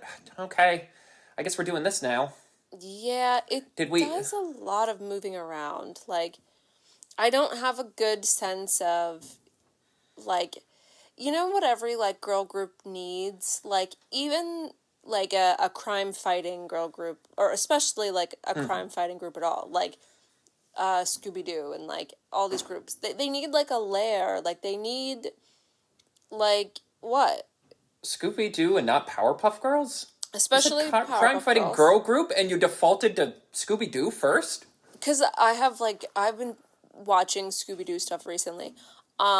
Look, I know it's more, like, I know the girls take the spotlight for that gang, but let's not forget Fred Rogers and Shaggy Norville. Of course. but they're like they have a very specific like location or at least like a vehicle. But like all of Right. these groups, like the Powerpuff Girls, like the show Totally Spy, like these sort of girl groups always have like a hub, like a home base where we spend a lot of time. And I feel like it's sort of really missed the opportunity to have them feel like settled in one spot. I mean, they even kind of make a scene out of it, of the whole couch thing, like when the two of them are Right. wanting to have enjoy their day off, and then that immediately gets canceled. Right. Great bit. That was literally the first bit they've ever shown from that movie. That was like the opening of the trailer, and I'm like, oh, so this is going to be good. This isn't like a hack, you know. Yeah. Because again, the longer this movie took to come out, I'm like, God, is this thing like fucked? Are they just going to like quietly dump this thing? And I'm like, no, it's good. They just took forever to make it. Right. It just took 7 years to make this. Yeah, that is actually interesting because we show their like head, you know, their like apartment or high rise or whatever it is a couple times, but it never feels like a sudden place. Like I think like for all my quibbles about Fantastic Four First Steps, one of the things I think it does really well is at times going back to the Baxter Building really well as effectively like act breaks or like mini act breaks where it's like whenever we just need a minute to take stock of what's happened so far and kind of like talk through a problem or like sort of set up what the next problem's going to be, we just go to the Baxter Building. Yeah. Like, and I feel like, honestly, using that space more or, like, fleshing that space out better, I agree with you. I think that would have been a much needed, like, sort of an opportunity to kind of tie the threads of this all together better. Well, you know, to compare this to Spider-Verse, this is something that I think we see a lot more of in Across the Spider-Verse. Even though that one is about, like, the dimensions literally Right, we're in, like, dissolving 7 in different front of your face. dimensions. Yeah. Yeah. But there is, like, in this, because the environments seem so vast and they fill them with what seems to be so many people, like we have this like arena scenes, you know, Right. of these On a sheer technical huge- level, this film is extraordinary for those concert scenes. Yeah. That is so many moving parts, so Absolutely. much scope. I can't. Those poor computers. I know. There's probably just every wire is probably singed to the bone right now from having to produce all of this. But like for all these scenes, especially because like we said earlier, their proportions, their faces, like physiologically, they sort of like become non-human sometimes. All this to say that like they need so much flexibility that they're like sometimes there are no backgrounds, like, or the backgrounds of these environments are just like color palettes, like really like the space is filled out with like lighting, but we don't get like even when they're backstage and like they're like fighting demons backstage, there's no real sense of like where they're at. Like there's no sense of you assume that they're in the same building obviously, but it's like you don't get the satisfaction of like place and relation. Like where is this backstage in relation to the stage? We just don't get these like clear like we don't get a clear sense of like of space and distance and anything, just because there are so many action scenes where like the walls kind of fall away and it's about the action that you're seeing on screen, and there sort of is no background. Does that make sense? Yeah. Well, you want to know a part of why the opening is so damn good? Because we have two very clear, concise spaces. We have them in a tiny plane. So, like, even when we do go into, like, abstraction, where it's, like, just flashes and, like, the demons being like, ah! Your brain still, like, figures out how to make that work. Right. It feels like a sort of animation flourish to be like, well, now we're in, like, artistic space. Yeah. And then we're on a stage with clear lines, clear space. So, like, when we play around with lighting, when we play around with scope and dimension, you understand that it is abstraction. It is, like, Yeah. you know, it is emotionally capturing the thing by bending the rules. Because, again, they do a lot of cool stuff with that. I do like that Free turns into this, like, abstract sort of bubble. Again, it turns into the Cinderella bubble space, or, like, the clouds in Sleeping Beauty.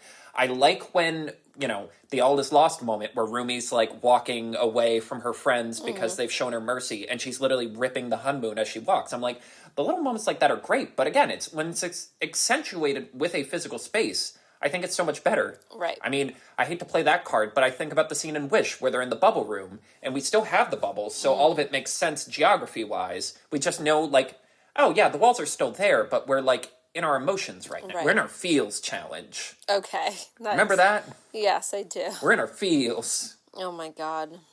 I don't actually know what the dance is. I just remember it being a part of a YouTube I rewind. don't know either. Yeah. It was like the YouTube animators got to do it. Right. Whatever. Yay. Yeah. Hey, yay, Jaden. Yay. What's his name? The Odd Ones Out guy. I forgot his real name. But, like, yeah, I don't know. It's interesting. Like I said, we're probably being a little meaner to this than we have to be. But it's like, yeah, it's like talking about, like, the little bits and pieces that sort of are challenging. Because, again, even just the premise of, like, oh, they're going up against a K-pop boy band, like, I didn't know, like, none of that was established until the first trailer dropped. And I'm like, oh, this is what the movie's about? Oh, yeah, that's interesting. See, I don't even have the context to know, like, how they chose to market this movie. Right. Well, the problem is they didn't, really. I would like to... the question about whether or not this is a musical is interesting. Because it does the one thing... It does, like, a classic musical trope. And I actually think it does it better than, like, damn near anyone who's done it.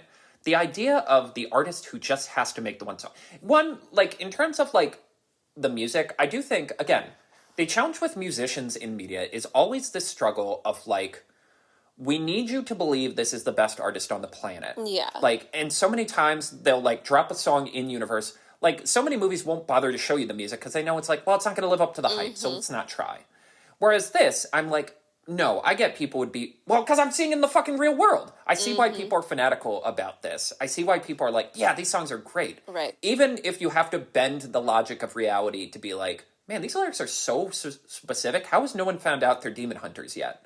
Yeah. Like, I love the idea that there's one member of, like, Huntrix Hive who's like, guys, I know this is going to sound crazy, but if you really look at the lyrics, I think they're, like, supernatural, like, Valkyries. Right.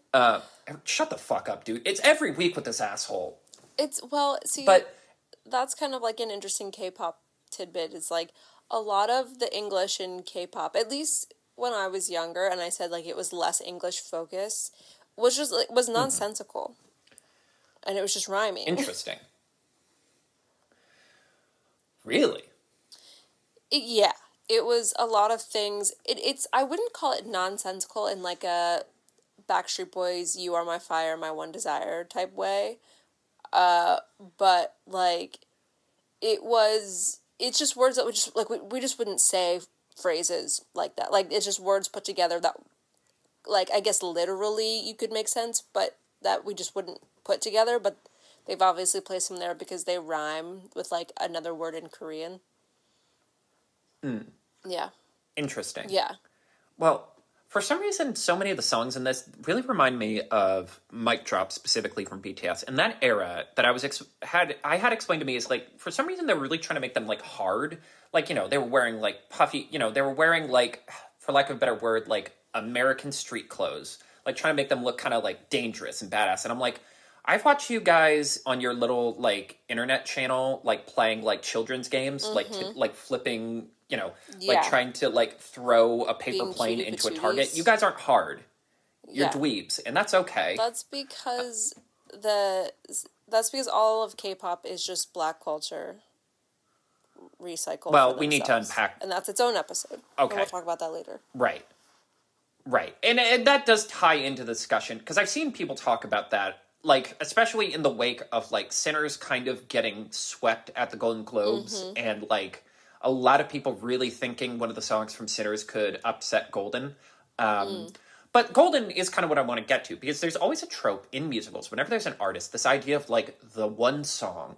Like, there's going to be one, like, I just got to make this one song. Yeah. Like, the obvious one is Rent. There literally is a song where, how familiar are you with the fucking plot of Rent? I know Rent. I really don't like Rent. Yeah, so the idea is, like, it's mainly about these two guys... Well, it's about this group of friends, but, like, these two guys who are roommates, they don't want to pay this year's rent because they're douchebags. But anyway, the one guy is a musician, and he just keeps saying, one song, Glory. He's like, I have AIDS, God knows how long I'll live, who knows how long this medication's gonna work. Like, I love, again, fuck that movie. Like, fuck Rent, because it's like, oh, they all just have the medication and it's never a question of how much it'll cost. Cool. All right, neato. But yeah, he keeps singing one song, Glory. A better example is Hadestown. Orpheus is presented as this like muse-touched musician who's going to make the one song that like brings spring back. American Idiot does it, and it ends up being Wake Me Up When September Ends, because that's a jukebox musical with Green Day music. That thing's nuts. It's so weird, but I kind of like it, but I also don't. Like, it's... They tried. They put the effort in. It was in the early days of that kind of thing. Honestly, you're kind of right, because the only relevant comparison would be Mamma Mia. Like, there wasn't... You're right, there wasn't a lot of those. And now that's, like, a core genre of the, like, Broadway scene. Right. I'm partial to Head Over Heels, which is the Go-Go's in, like, Shakespeare time. But anyway, like, I like that basically this takes that same trope of the idea of, like, we are almost, like, we've almost won this war. We just need the one perfect song that every other hunter hasn't been able to do. And I like that so much of this movie is literally them doing different songs, trying it, and failing. Like, How It's Done gets close, then they're like, Golden, obviously, perfect. It's the song about us. But it isn't the song about you, because you're obviously keeping stuff hidden from your peers. Right. All of you are kind of keeping stuff internal. Again, I'd like Zoe and Mira to have more time to actually break down what that is. But again, this is Rumi's story. You know, she's the main character. She's the main character. One. Exactly. She has the sword. Remember, the sword means you're the main character. But like, they try that, then they try Takedown, and it's like, obviously that doesn't work, because the whole point of being a hunter is, like, you're empathetic. Like, the counter to demons can't be discord, it has to be harmony. And then finally, we get What It Sounds Like, which for me, I think is the best song in the movie. And it's so funny to me that Golden has become, like, the song from this movie that's probably going to get the Oscar, and it's, like, the award staple, because I'm like... Because, one, just in my rankings, it's kind of low, but also, like, it's a red herring song. The point is, this isn't the song to seal the Hunmoon. Right. This is what it sounds like. And pointedly, the Hunmoon isn't golden. It's like rainbowy colored. Right. Because, like, you know, the point is how we were going about this for hundreds of years was completely wrong. Right. And again, like, it's another thing I wish they fleshed out a little more. The idea of, like, they talk, what's the line? Like, hunters don't show no fear. And, like, it's like, yeah, but once they showed all their fear, they were able to save the day. Like, being honest and, like, you know, again, it's all the stuff that, like, it's frustrating because we're talking about, like, how thin certain parts of this are, but all of the themes kind of bounce among each part. Like, the tension between Rumi, Mira, and Zoe, the tension with her and Genu, like, the idea, you know, all of the stuff with the Demon King himself. It's all about discord. It's about finding harmony in the discord. It's about, like, the bad notes of your life can be put into... belong in the song of your life. You just have to figure out how to accept them to make something harmonious. Right. And, like, all of that is there. It's just when it's spread so thinly around so many different subplots, it just feels a lot thinner than it could be. Right. Like a cracker with not enough cheese. Wow. Yeah, profound. I know, I'm an artist. Wow. What can I say? That was amazing. Yeah, that's the meanest thing you've ever said to me. Why? Just sarcastic wow? Why don't you kick me in the dick while you're at it? You said a cracker? You compared it to cheese on a cracker? I mean, I deserve it, but you didn't have to be so mean about it. Jeez. Try some levity here, man. Well, it's funny because it's also funny, like, talking about Rumi as a character, and it's so funny that you've brought up the costume thing a lot, like the Halloween costume thing. Because, again, I do think that is a cultural signifier for this movie, because, like, kids dictate so much of media, and the fact that it was head and shoulders, literally, I cannot think of a single parent who posted about Halloween. Like, of all the social media accounts I follow, I can't think of a single person who, even if it wasn't their own kid, there was a fucking Rumi in the background. Yeah. And I think that's interesting on two fronts, because, like, I was hesitant to, like, acknowledge, like, signify that. Like, because when we were talking about what we thought the big costumes were, I guess I defaulted to Digital Circus, because, like, I couldn't really imagine that many parents being like, you know, the cultural appropriation element of dressing up as a Korean woman.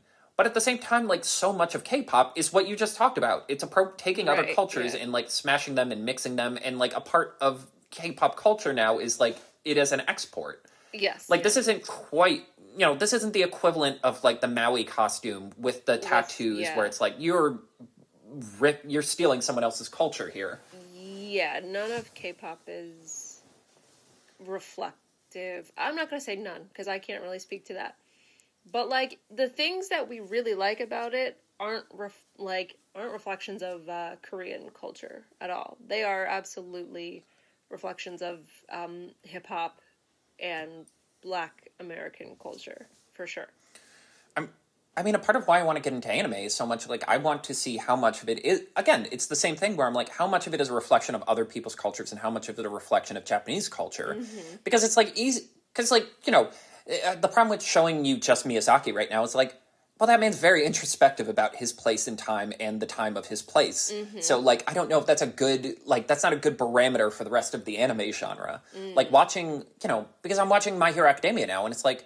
Yes, obviously a lot of it is very culturally specific to Japan, but at the same time, it's also like, but you're riffing on Spider-Man and Superman. Mm. The main character and his mentor are obviously Superman and Spider-Man, and like, the way they talk about comic books and stuff is very, like, American coded. Right. And I'm, like, very interested to, like, break down, like, I'd love to see other anime and kind of, like, parse that out. But you know what it is? It really did hit me with the costume thing. Because someone made a really cute little art where it's like, costume of the year, and it's Elsa handing Rumi a tiara, and then going to smoke in the corner of like, oh, thank God, I'm free. Right. And it really dawned on me that I do think a huge part of why this movie hit is because Rumi is Elsa. Like, they are, like, it is that same genre of character. Conceal, of, don't like, feel. Yes, exactly. That's the entire fucking theme of this movie. Like, that's the whole theme of this movie. And again, like, it's frustrating because, again, it's in all of the subplots. It's in all of the character arcs. Basically, it's even in their, like, manager, who's, like, just, like, a ball of nerves. Yeah. The only characters that don't reflect this in some way, shape, or form are the stupid tiger and the bird. Which I will say, my favorite line from the movie is, why does the bird have a hat? Well, I made it for the tiger, and the bird kept stealing it. I'm like, what a dumb line. I love whenever we can just have a dumb world-building line like that. Yeah. I really enjoy the tiger. I just wait, like, again... Maybe I just have very strict rules in my mind, but I feel like the adorable animal sidekick should not belong to the bad guy.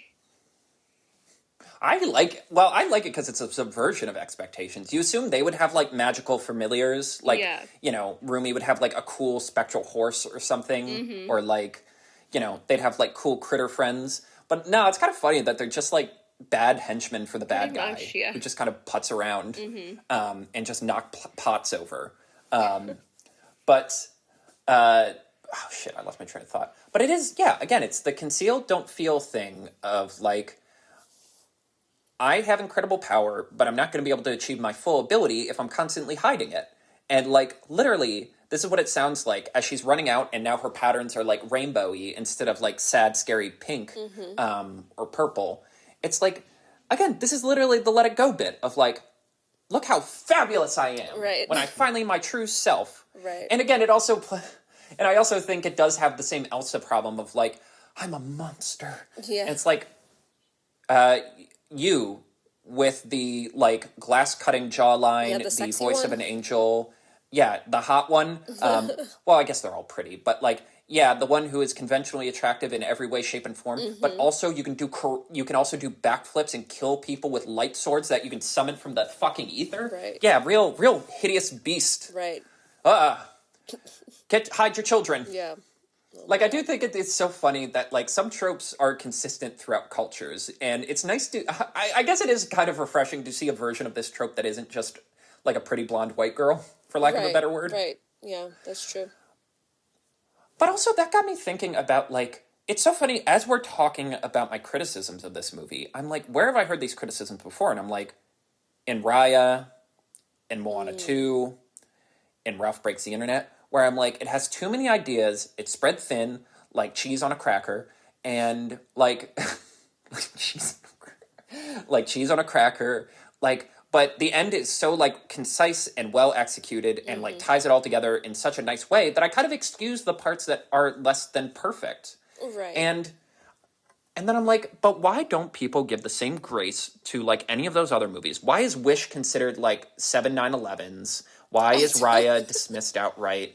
Why do people always bring up that fucking quote from the composers of Moana 2? Like, you remember that line? No. One of them said, like, oh, just wait till... Someone was like, hey, how do you feel that, like, it doesn't feel like the songs from this movie are having the same cultural impact as Moana 1? And one of them, and you're not supposed to say this if you're an artist in like a big space, but they're like, just give it till Christmas. Won't stop hearing it.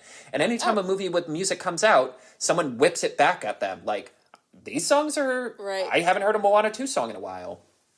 But like, so I listed out the songs from K-pop Demon Hunters, Moana 2, and Wish. And I'm genuinely trying to think how many songs, like if you were to just take all of these songs and rank them, both in terms of like catchability and how good they are in the context of the movie, I'm genuinely trying to think of how many I would get through with K-pop before I would get to Wish or Moana 2. And I'll send you them if you want to do this exercise as well. Okay. But like I'm literally just going down. You know where I got this idea from? I got it from someone who was talking about the Eagles, and I'm sorry to bring this up now. I know it's a raw nerve, but the Eagles 49ers game where, like, how many Eagles players would you list as, like, I want this guy on my team before you listed a single 49er? And isn't that kind of unacceptable when you realize it's, like, 10 people? Yeah. Right. But, like, yeah, so going through it, I'm like, just in terms of the rankings, how it's done, this is what it sounds like, Soda Pop, Takedown, Idol, then maybe At All Costs from Wish. I mean, like I'm literally like 5 at least before I do a Disney. I don't even really know any of these songs. Again, that's kind of the problem. And Right. like I know those movies came out a little while before K-pop, but I mean, like, these are for Disney Wish, musicals. it These are would Disney princess literally- musicals. It shouldn't be this hard to remember the songs. For Wish, it would literally just be This Wish is like the first song that I know. Right. But even then, how many K-pop songs would you list before you even listed that? Because I'm at 5 at least. All of And them. that's if I'm being kind of mean toward Golden. Yeah, I would be like, How It's Done, Takedown, Golden. This is what it sounds like. Yeah. Like all Literally of the them. only ones I'm thinking of ranking. Yeah, I'm literally like Beyond, At All Costs, This Wish, like including the reprise, and like Can I Get a Chihu maybe. And it's like every other one on that list is a K-pop song first. Right. Like almost the entirety of the K-pop Demon Hunter soundtrack before I get to any of these. Right. And I really do think that's just the difference. I do think I know we're being nitpicky with this movie. And like a part of it is like, and the reason why those nitpicks aren't as heavy here as they are in some other movies is like, well, because in a musical, you gotta have good music. I know that Yeah. sounds like a basic that's the meathead equivalent of being like, this guy needs to step up when you're talking about a football team. Right. But like, yeah, at the end of the day, these movies at longest are like 95 to 100 minutes. They have very little time. They have very little space to tell you the rules, to introduce the characters, to create interesting character arcs for as many characters as possible, to also do some action and do all this stuff. You have so little room, you have so little space, and you really need those songs to carry this. Because those songs, whether they're good at telling the story, which I think a lot of the songs in this are, or if they're just entertaining enough to keep you compelled with these characters, if that's not working, the whole thing's gonna cave in. So like when you get to Wish and you're like 3 songs in and none of them really hit you hard enough, you start to think like, God, why are there so many subplots? Why are there so many side characters? Did we really need the goat too? Right. Right. Or you get to Moana 2 and you're like, man, you can tell there was a whole episode where they just hung out with the Kakamora that they had to cut Right. out, huh? Like, you don't, like, K-pop is able to inoculate itself from a lot of that because at the end of the day, I think it's a really good musical. Like, I think the songs execute what they have to. My only gripe with it is that, and this is truly nitpicking, is that like we slide in and out of these songs a little too quickly.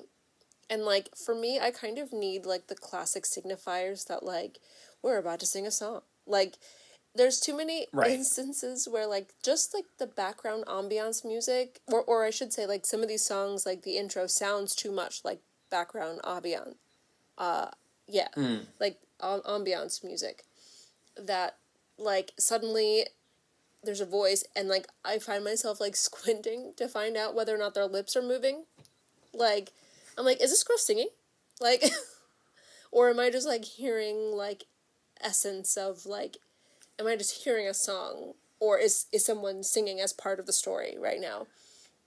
I wish that it felt Well- more like a classic musical in like the framing of all of these songs and not just like Right. now we're singing. Right. That is an interesting conversation, and I don't know how much you want to dive into that, but I'm almost tempted to put this in the box of like not musicals that are actually musicals. Yeah. Like, I think a lot about like the Hunger Games movie, Ballad of Songbirds and Snakes, where I'm like, this is by all reasonable metrics a musical. There are like 4 songs, they all tell the story, like they all help move the story forward, they're important to the story, but like no one would call that movie a musical. Right. And like this kind of feels like it's adjacent to that because the songs are like there's a narrative explanation for where these songs are coming from. It's a literal K-pop group, and you establish that they're bards. Their power comes from singing. Right. They sing to like get the magical energy out of the world and use it to help them save the day and stuff. And that does kind of make it like weirdly on a line of like, well, that's not technically a musical. The only time it is like a musical is when they're singing Free, where it's like there's no reason for them to be singing right now. Right. Like every other song, there is a complete logical explanation for why they're singing. And maybe that is, but I wonder again if that's not a secret part of its advantage. It's funny that we're doing this in the context of the 80s month because the 80s were a period where Disney was considered really fucking uncool. And I feel like there is a direct correlation between when musicals are cool and when Disney's cool. Like, Absolutely. Broadway's in a bit of a slump right now. There's a couple great, despite there being a bunch of good shows on Broadway right now, it's hemorrhaging money. Yeah, well, guess who's not doing well either? Right. At least in the musical space. Right. Our boy Walt. And I wonder if that is also a secret part of this film's success of, like, it tricks you into going to see a musical. I would absolutely tricks you, yeah. Because it's like, again, yeah, the framing of a band is like, well, we're going to hear music. Right. Right? It would be weird if we didn't hear if they music. didn't sing. So, yeah, except it's You called it K-pop Demon Hunters. Yeah, What would the point so be if there wasn't K-pop told at us some there'd be a point? girl band, a boy band, okay, so we're going to hear music. But no, this is a musical. Right. Yeah, it is a music. Again, I hate that it's a musical for people who don't like musicals because it's just like, stop being lame. You're the dweeb for not Right. liking musicals. Isn't it cool when people are so good at singing they can tell a story? Yeah. Which is like a part of the fucking theme of this movie. Right. So it's a musical. But yeah, I don't know. It's interesting. Although then again, Wicked also was big. Well, I don't know. Wicked gets a special bubble because it was like, she came down in a bubble because it's Wizard of Oz and people expect music in the Wizard of Oz. Like, I love the people who are like, oh, they're trying to trick people into seeing this by not showing the music in the trailers. And I'm like, bitch, it's Wicked. Everyone knows Wicked's a musical. Right? I'm like, that, again, it's one of the ones that broke containment. People know Wicked. Yeah. Musical, witches, Oz, Right. green, pink. Yeah. Green. Yeah. I don't know. Is there any other... Like, again, it's like... It's so funny because the things I could compliment are the things that are, like, you already know about. Like, again, Yeah. the visual language of this movie is extraordinary. Like, again, it's... I think my favorite shot is it's like a 2 shots. It's... She gets her final magic sword from her doomed boyfriend or whatever. And, like, hard pan down to new sword. Hard pan up to her face, crying, slash, all in one shot. Guy gets sliced in half. Her running toward it as it, like, reforms. And I'm like, it's what we've talked about 100 times before. If CGI is not the enemy of hand-drawn animation, it is a tool that in the right hands can tell stories in a way hand-drawn animation can't. And I'm like, I think, again, why I'm so excited about this movie, why I'm so excited about, like, Sony Pictures as a whole, is, like, it felt like they feel like more than anyone else, the guys who have cracked this specific medium, this specific version of animation, they figured out, like, the coolest, most interesting way to use the rules that digital technology gives you to make something that looks like, you make a movie hand-drawn when you can't figure out how to do it, like, if a movie doesn't work in live action, then you can probably make it look really cool in hand-drawn animation. And if you can't make it work in live action or hand-drawn animation, then you should do it in 3D animation. And this is one of the best selling points of, like, all of these can coexist. They just tell different stories. Right. I will say, as, like, a final note, you don't have anything else you want to add? I guess, like, also, one of the reasons why, like... I mean, a part of why we didn't do this episode sooner is partially just scheduling. Like, I kept being like, do you want to throw K-pop into this month? And it's like, I don't know, I kind of want to do this. And I'm like, yeah, you're right. Yeah, it just hasn't been a good time. Like, yeah. But also, like, the Netflix of it all is kind of the part that really, like, cheese is my grits or whatever. What? Is that a thing? Is that an expression? I've never heard that. I'm imagining those Chicago Bears. You can tell the NFL playoffs just started. Those Yeah. Bears fans who just somehow smuggle cheese graters into a fucking stadium Oh my now God. and just like destroy cheese. Senseless violence. Senseless. But it's the Netflix of this that pisses me off. And frankly, it's what I said when Mitchell's and the Machines came out, where I'm like, this is a beautiful, emotionally resonant, awesome film that should be in a fucking cinema. And it brings us all the way back to the start of our conversation Right. about, like, you know, the flattening that streaming does. This should be in theaters, making a lot of money, and being a part of our cinematic conversation. It should be a part of our cinema discussion, not a part of Right. our streaming discussion. Like, it actually kind of pissed me off how much money that, like, the you know, when they finally started doing screenings of this, the sing-along screenings, Yeah. it almost like kind of breaks my heart to see how well they went and how enthusiastic everyone was, because I'm like, this should have been the whole thing. Right. This shouldn't be a week. This shouldn't be 2 weeks. This should have been the story of this movie. Yeah. Right, I'm like, look at how manic people got during, like, especially the first Wicked.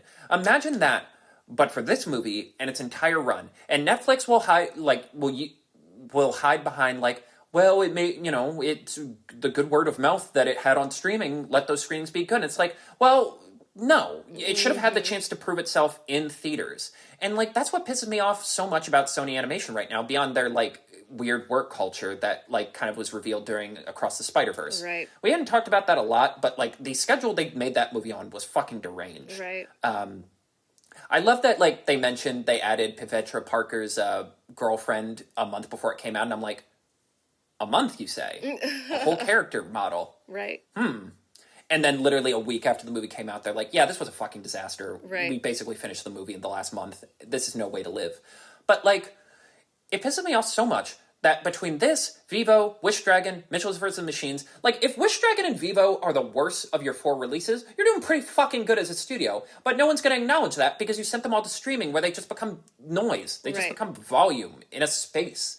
And it just pisses me off so much because, like, at the end of the day, it's what I've said so many times before. Nothing gets fixed till we get Silicon Valley out of, well, everywhere. But cinema's not going to get better until we get Silicon Valley out. These guys don't want to be, like, I don't know why we've been so comfortable letting the wolves into the henhouse. Because, like, at the end of the day, there's no amount of box office dollars, there's no amount of Oscars, there's no amount of, like, begrudging respect from Hollywood that's going to get Netflix to give a shit about Hollywood.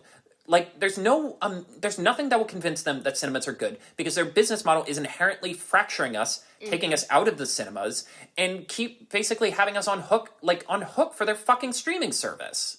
Like, Netflix is, they're not the main enemy, but they're an appendage of the main enemy here. Like, it's so funny. There's so much fucking talk about this, like, Warner Brothers buyout and, like, the battle between Netflix and Paramount. Paramount's basically just going and crying to daddy president to, like, force Warner Brothers to sell to them. And I'm like, at the end of the day, I would gladly take Paramount buying up Warner Brothers, because they are a movie studio that releases movies, and more importantly, they're not a part of this creepy Silicon Valley techno-fascist thing. They're just regular fascists. We've beaten them before.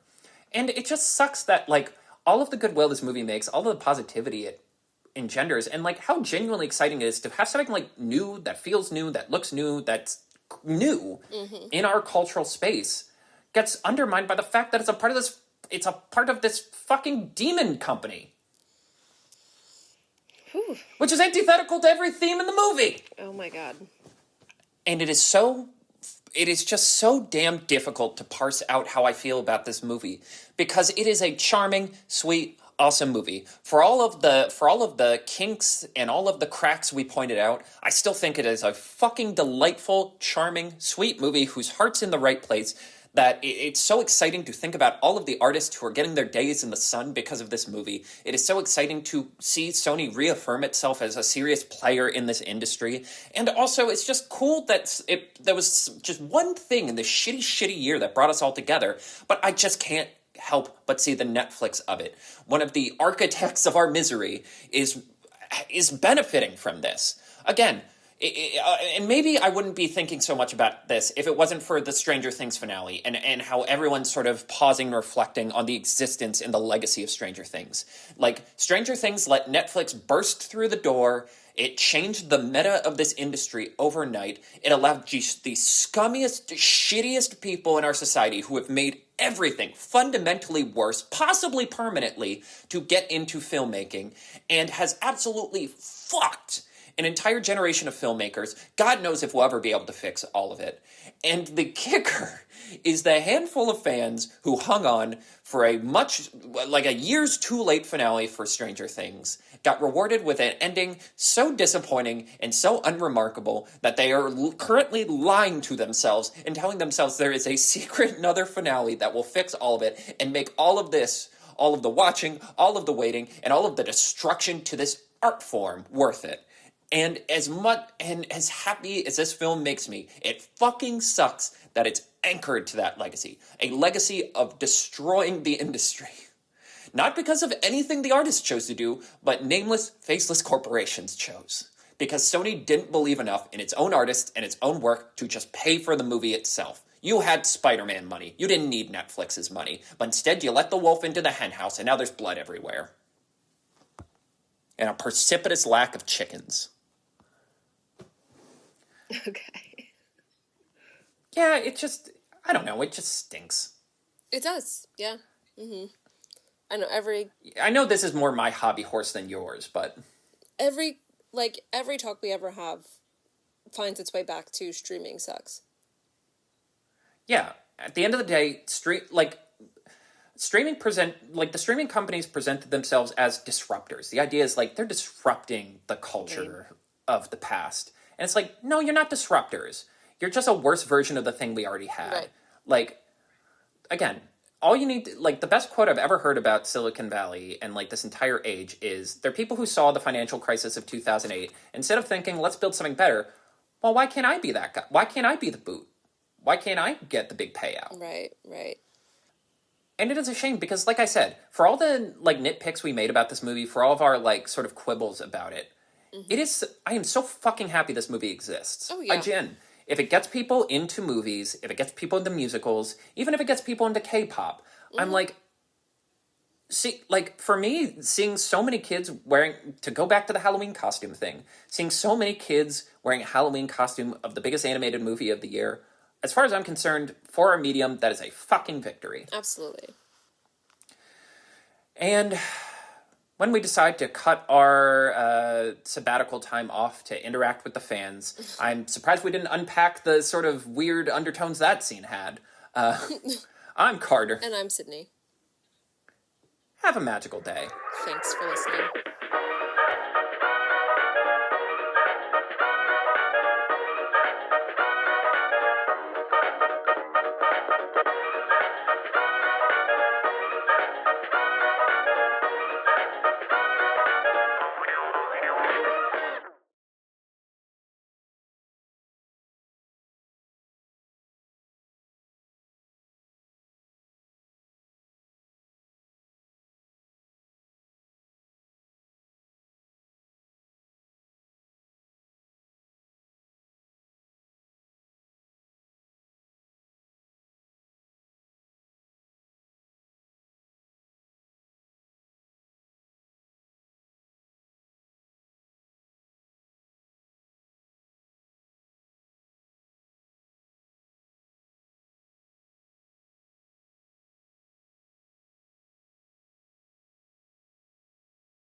Well, it's a thing I don't want to be a thing. My brain just like gets distracted. Like I said, my brain just gets distracted very easily, and my head is filled with jelly beans.